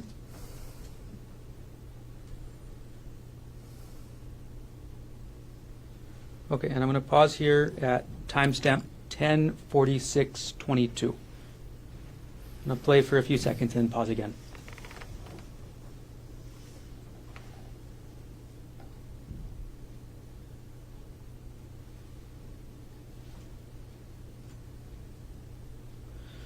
Okay, Corporal, what are you doing at this point?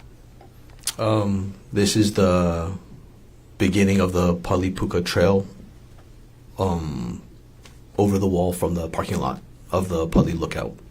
Okay.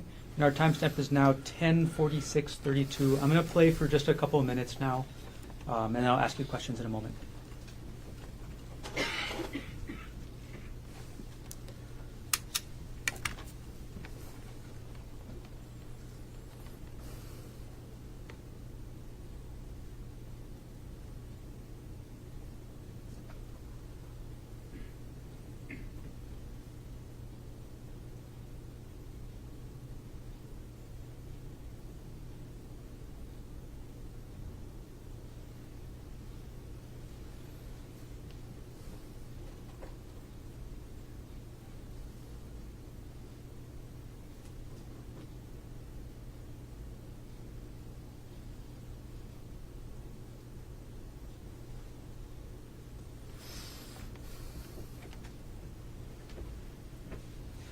I'm going to pause now at 10:47:22, Corporal. How steep is this area?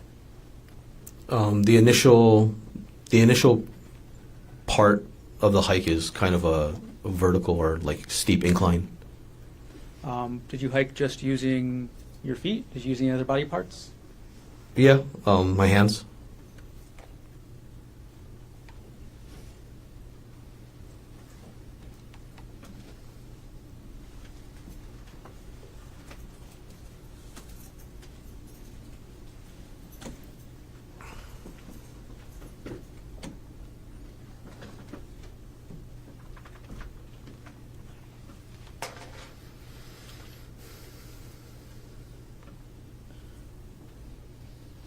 Corporal, I'm going to pause here. 10:47:51. Kind of a strange question. What were you wearing that day? I'm wearing basically what I'm wearing right now, my Class A standard patrol uniform. Okay. Did you have any gear with you? Just my duty belt, my bulletproof vest. That's it. How much does the duty belt weigh? Altogether, the equipment is probably close to 20 pounds. Thanks for clarifying. All right, we're going to play again at 10:47:51.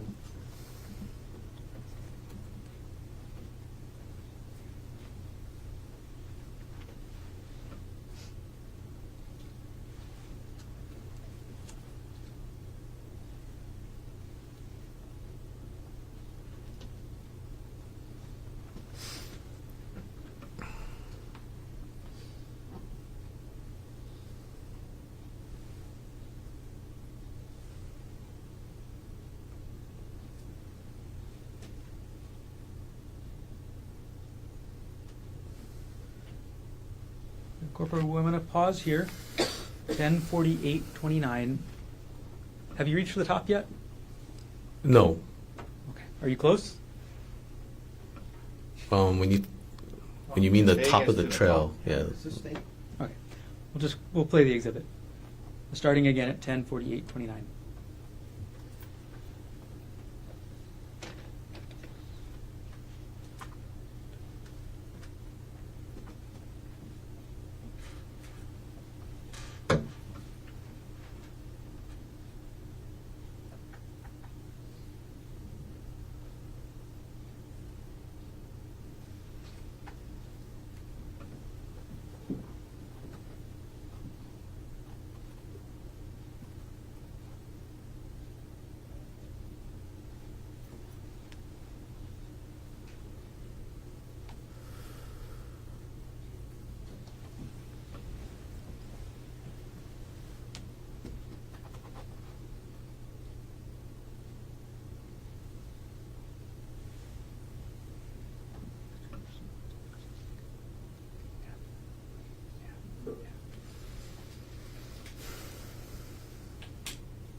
Corporal, I'm going to pause here at 10:49:31.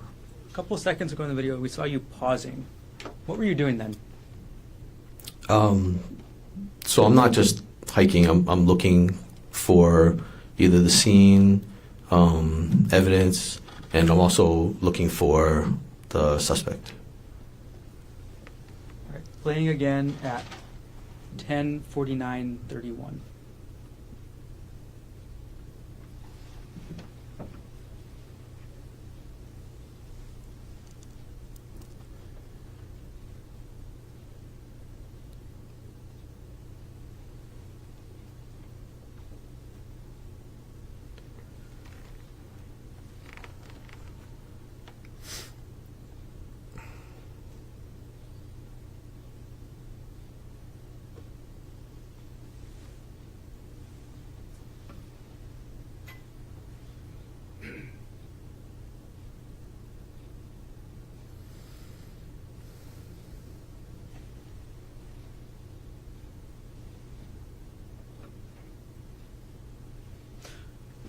Corporal, I've now paused at 10:50:16. What part of the trail are you seeing here? I believe this is the first part of the edge of the mountain that I arrived to. Okay. And can you orient us from this screen, which side is windward side, which side is town? Okay. To the left is town, and then to the right, where the edge is Kaneohe, or windward. Playing at 10:50:16.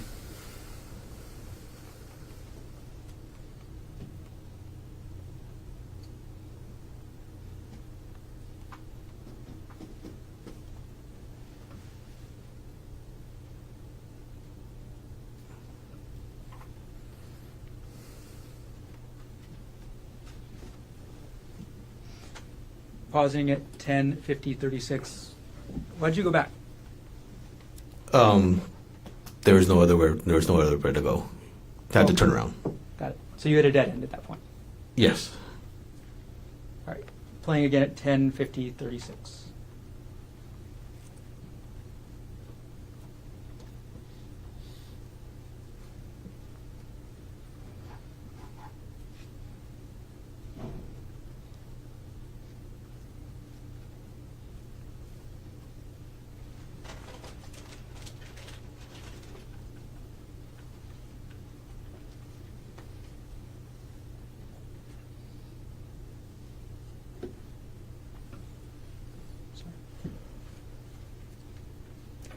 Corporal, pausing at 10:51:08. What section did you just go through there? It's just a little bit further up from that first opening.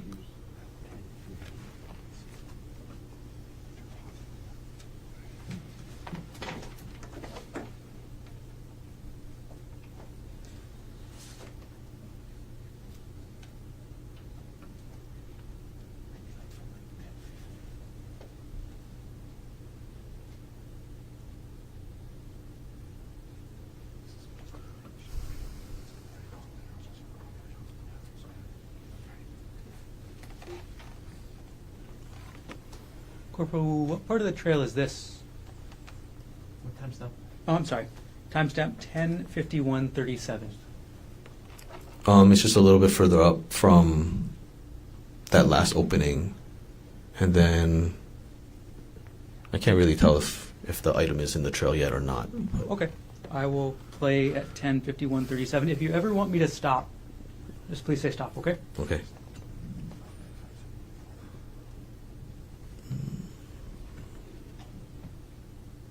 Oh, that's no. Oz, what is this? This is the complainant's sweater that was on the hiking trail. Okay. What time's that? Timestamp 10:51:45. I'm going to play at that same timestamp right now.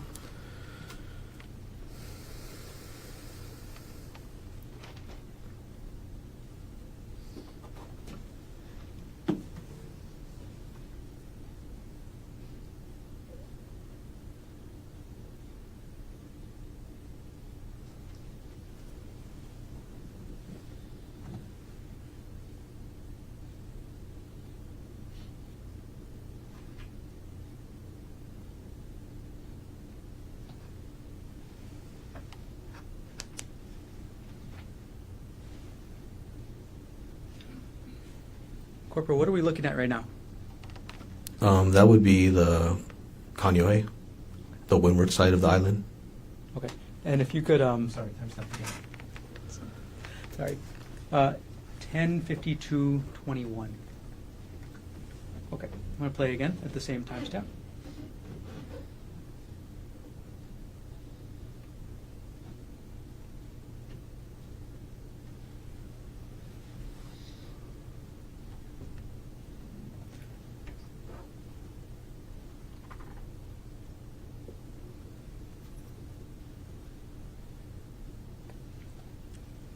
I'm going to move ahead in time. So I'm going to pause here at 10:52:46. I'm going to scoot ahead in time a little bit.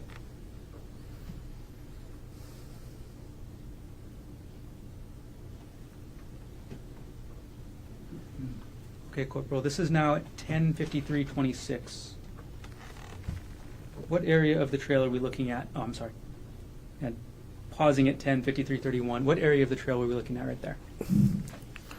Okay, I believe we went down past the sweater on that trail, and then over here there's kind of a like an offset or like another little strip of the trail that you can walk off of the main trail, and then you can see the windward side, Kaneohe, in like that kind of really bright spot of the video. And then I believe this is the scene. Okay. Did you actually go and look at the scene in this portion of your body-worn camera footage? I did. I mean, not.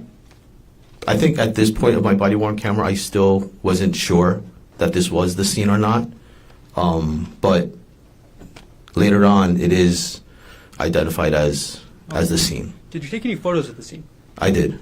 Okay. And did you take any photos in general in your report? Submitted with my report? I did. Okay. And I'm sorry, I'm going to take State's Exhibit 4 down right now, and our end timestamp is 10:53:31. Okay.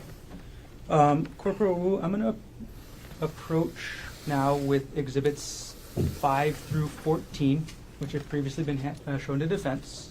May I approach, Your Honor? Yes.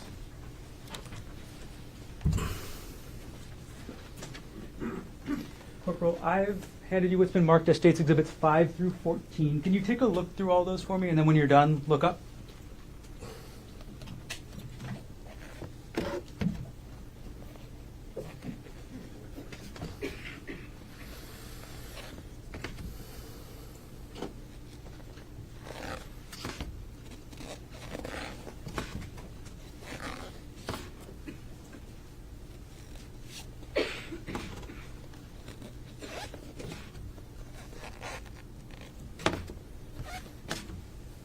Okay, have you finished looking through all the exhibits?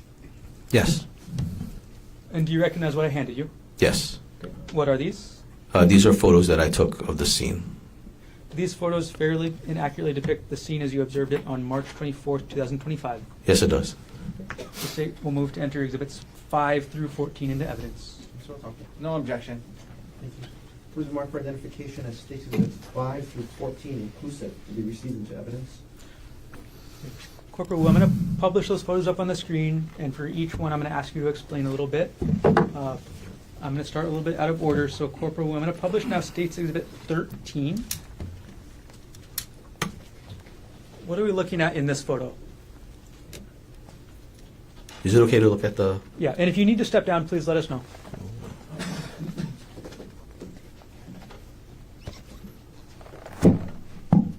Okay. That is a photo of where they intended to take a selfie from the ledge. Objection. Lacks foundation, calls for speculation, hearsay. To that, sustain. So we're going to strike last answer. Just physically, what is in the photo? It's the trail, or the edge of the trail of that one kind of side trail off of the main. Oh, this is a side trail you were just mentioning a minute ago? From yes. Okay. And this is a still photograph of that? Yes. Okay. Publishing State's Exhibit 5 now. What is this photo of?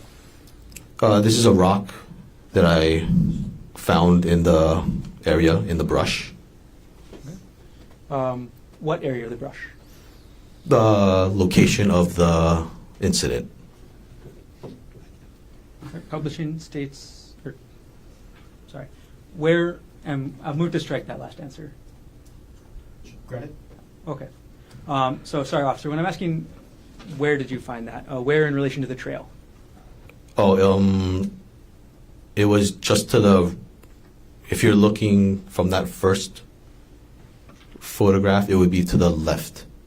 Okay. So I'm if we're actually going to publish now 2 exhibits. I'm going to publish State's Exhibit 13 along with State's Exhibit 5. Okay, so State's Exhibit 13 and State's Exhibit 5 are up on the board next to each other. Can you describe how they relate to each other? The close-up of the rock is in this larger photograph, and it should be in that left portion. You see where it's like where people walk, that trail, it should be in that left. Okay, Corporal, could you take the pointer that's on your right side of the witness stand? And could you direct us to where you took that photo of the rock on State's Exhibit 13, the wide-angle photo? Okay, so it should be over here. Okay, thank you for explaining. I'm going to take both exhibits down for now. All right. Publish now State's Exhibit 6. Okay, Corporal, what is in this photo? So I moved the rock from in the brush and I moved it onto the trail. Okay. I'm now publishing State's Exhibit 7. What does this photo show? It's a close-up of the previous photo.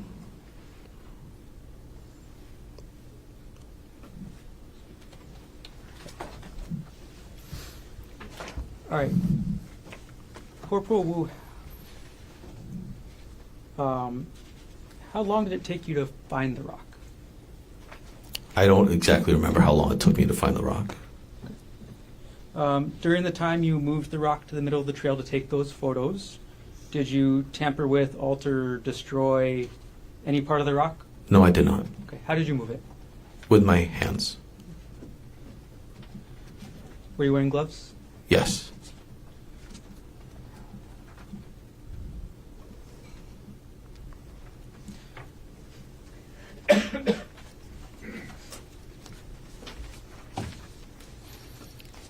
Right. Corporal, how far up the trail did you go on March 24th, 2025? I went about 6 minutes up the trail. Were you able to locate the suspect on that date? I was not. Did you try to find the suspect? I did. How did you try and find him? I tried to look for him, see if I could see him hiding anywhere. I also called out his name. Approximately how many times did you call out his name? Many times. To your knowledge, was any evidence recovered from the scene? Yes. What was recovered that you know about? The rock and the sweater. Okay. Do you know who recovered the rock? Our SIS evidence specialist. Okay. Do you remember her name or no? I believe it was Cobb. Okay. Okay. Thank you, Corporal Wu. No further questions at this time. Thank you.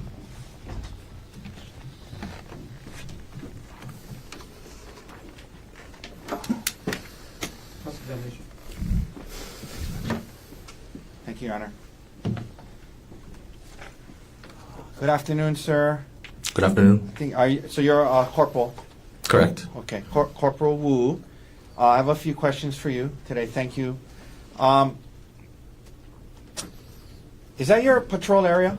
It is. And Poly Lookout parking lot is in your patrol area? Correct. Okay. So you're familiar with the parking lot and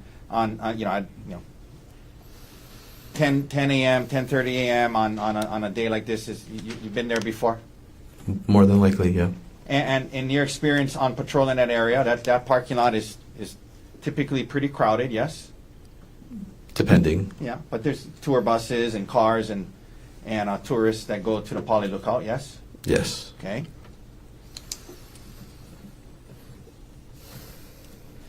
Now, you report to the scene, and pretty soon thereafter, you start hiking up the trail, correct? Yes. And you said you were in your, did you call them Class A uniform? Yes. Like what you're wearing today, correct? Correct. And you mentioned that, you know, with your belt and your vest and everything, maybe about 20 pounds of gear, yes? Yes. Okay. And so you didn't have any specialized hiking equipment with you, did you? No. Okay. You didn't have any, you know, hiking shoes or ropes or anything like that? No. Okay. And you started up the trail, correct? Correct. And you felt safe enough, you felt it was safe enough for you to continue on to the point that you did, yes? Yes. Okay. Now,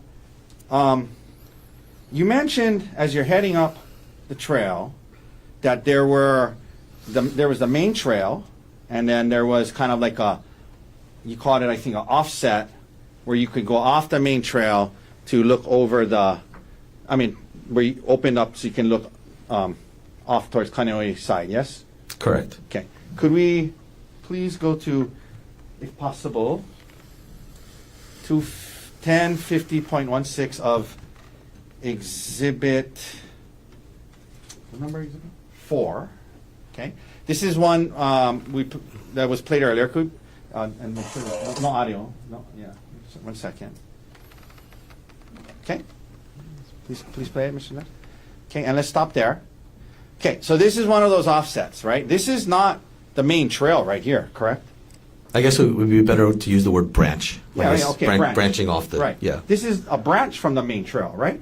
A branch off of the main trail. Right. Okay, in other words, you can come down the main trail or up the main trail without taking that branch and going by the edge, correct? Yes. Okay. I could have bypassed that branch. Yeah, right. You chose to go that way and get closer to the edge to look at it, correct? Yes. Okay. Okay, we can take that down. Now, you mentioned that it took you about 6 minutes to get to the area you believed was the scene, yes? Correct. But as you indicated, you were stopping from time to time, is that right? Yes. And in part to look for evidence, look for the suspect, is that right? Correct. I was also, making sure I was doing this safely. Okay. And looking for the suspect, Yeah. looking for the scene, evidence. Catching your breath every now and then? Yes. A little bit? Okay. But even with all of that, it took you about 6 minutes. Yes, officer? Yeah. Okay. Now, you get up to the area you described where you located the rock, correct? Yes. And then you had, I guess, your cell phone to take some photos. Is that right? Correct.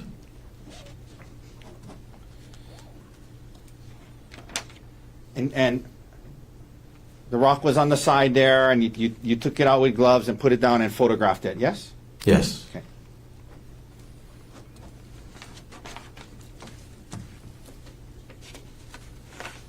One second.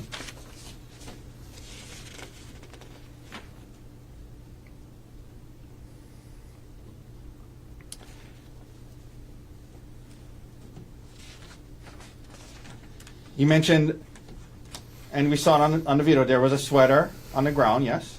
Correct. And that was on, I guess, on the main trail, correct? Correct. All right.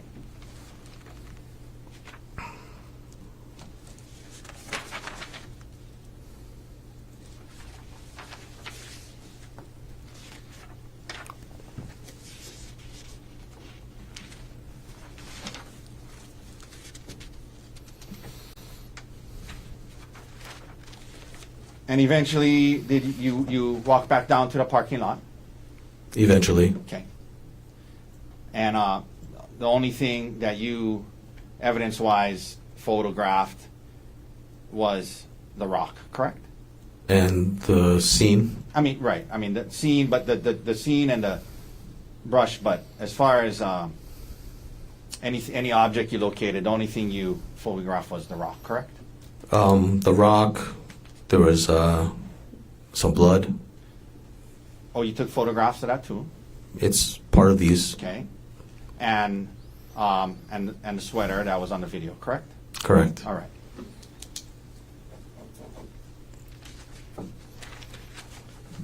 That's all the questions I have for you. Thank you, sir. Thank you. Just a moment, yes.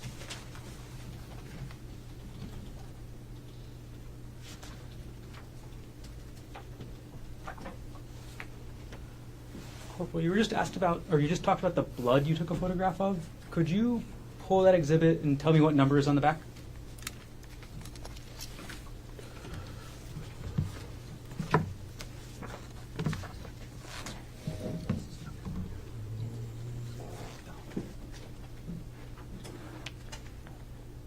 Eight? Okay, Oh, S8? got it. Did you want all the? All right, I'm going to go through and I'm going to publish State's Exhibit 8 right now. I'm sorry, I got to change. Objection, beyond the scope. Okay, I'm going to publish State's Exhibit 8.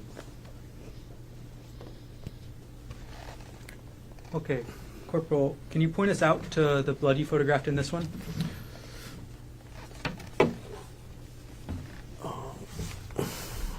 Right there, there's a small drip of blood on that piece of wood. Okay, and I'm going to zoom in.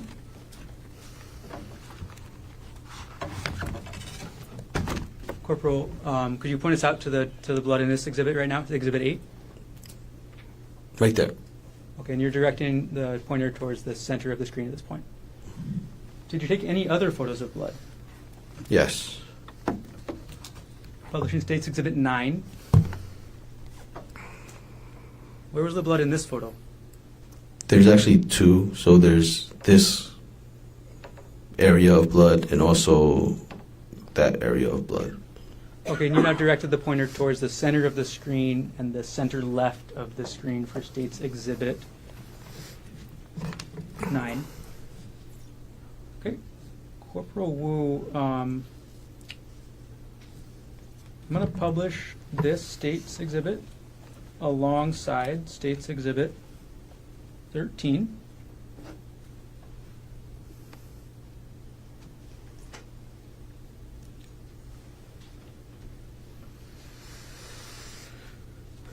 Okay. Where was the blood on the State's Exhibit 9 on the right side in relation to State's Exhibit 13? Also in this brush area.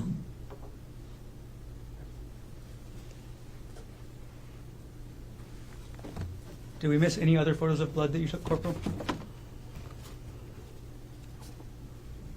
S10. State's Exhibit 10. Okay, publishing now.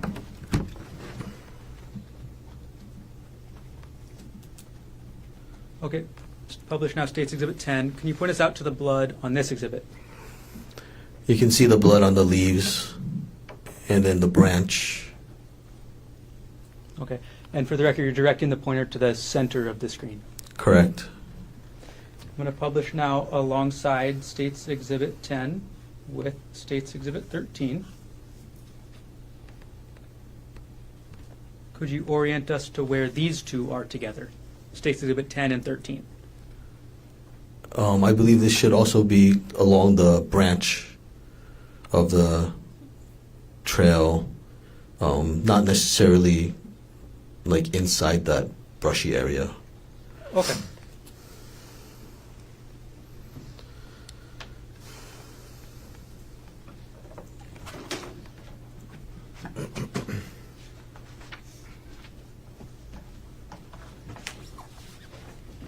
Sorry, Corporal. One more thing with this, and I'm going to go back to publishing just States 10.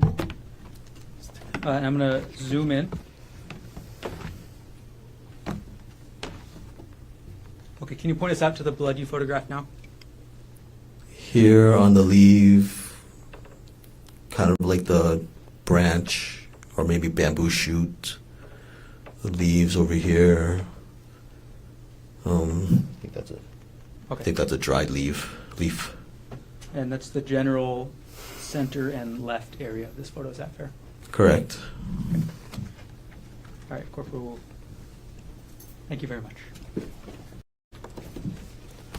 Brief follow-up, Your Honor. Can we publish Exhibit 13, please?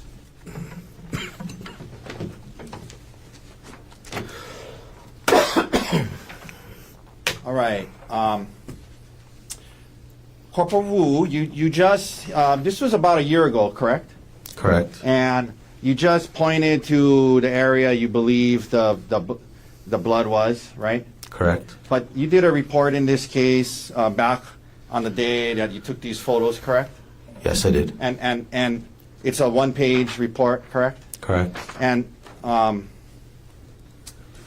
in your report, you didn't document the specific place in this photograph that you found the blood or anything like that, did you? I would have to look at what the report said, I guess. Would you like to see your report? Sure. Okay. May I approach? Yes. Is it marked? This is marked as defense exhibit.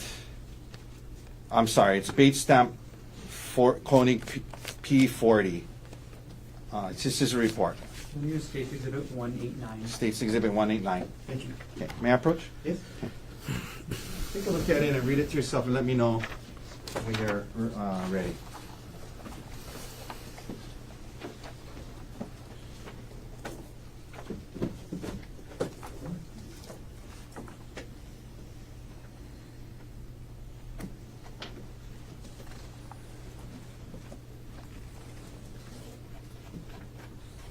Okay, can you hand it back to me?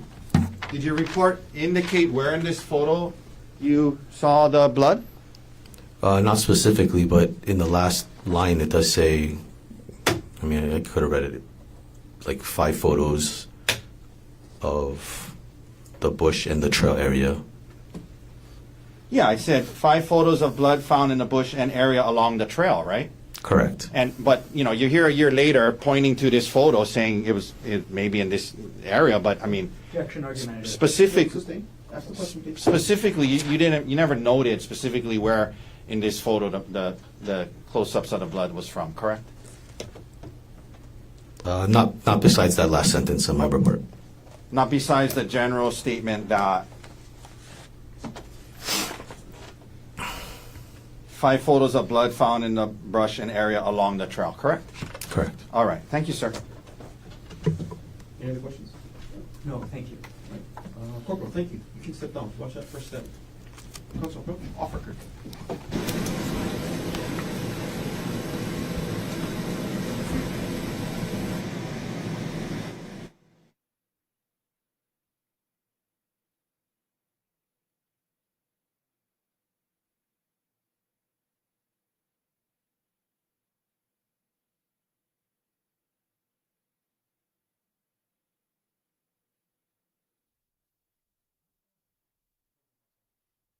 So, ladies and gentlemen, I'm going to release you for the day.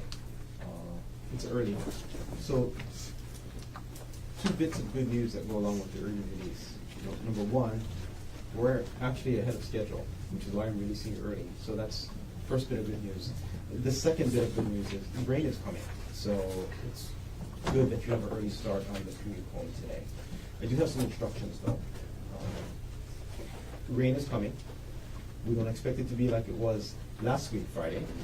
I didn't get any word about suspending court operations. We are planning to be here tomorrow, continue on with trial. I'm going to have your report back at 9:30.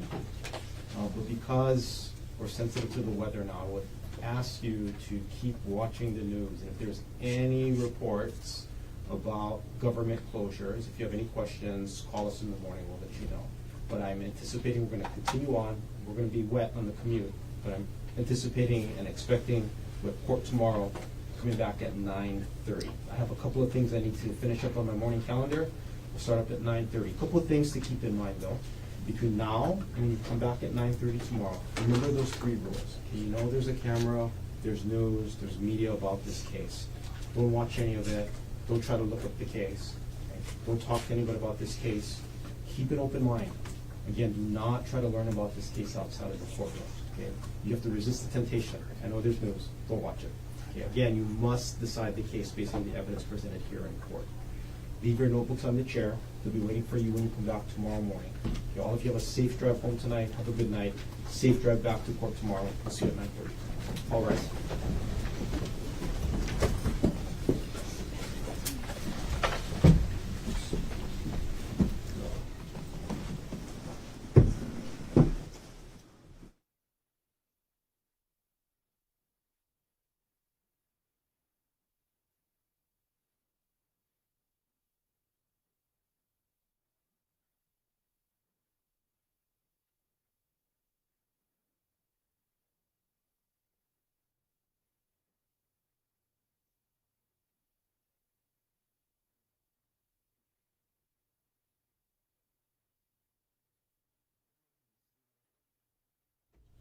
jury is now outside of the courtroom.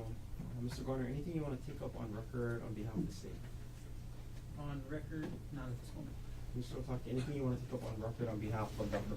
Konig? Two things briefly. So I know I indicated on the record in front of the jury that the body cam exhibit was, subject to our agreement, which I didn't want to state in front of the jury, but the agreement is the state is going to swap it out with the same body cam, but just without audio, for the reasons we discussed.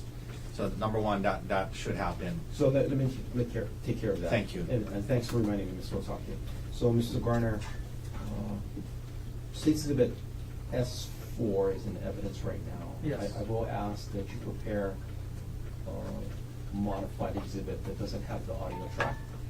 Show it to either Mr. Otake or Mr. Dirks tomorrow.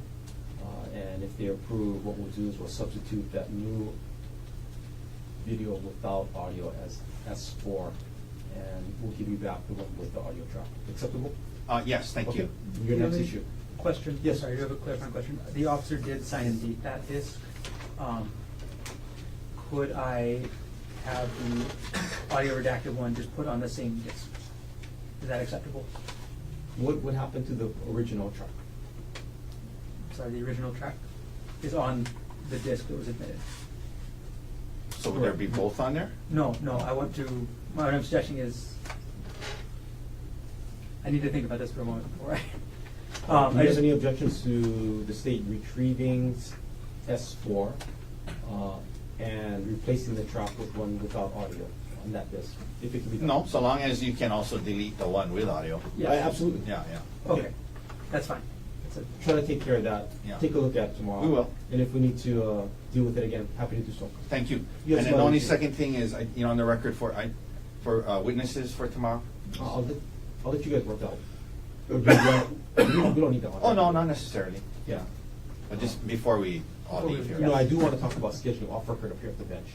Oh, okay. Off record. But anything else on record? Not on. Okay. Yeah. Then we'll go off.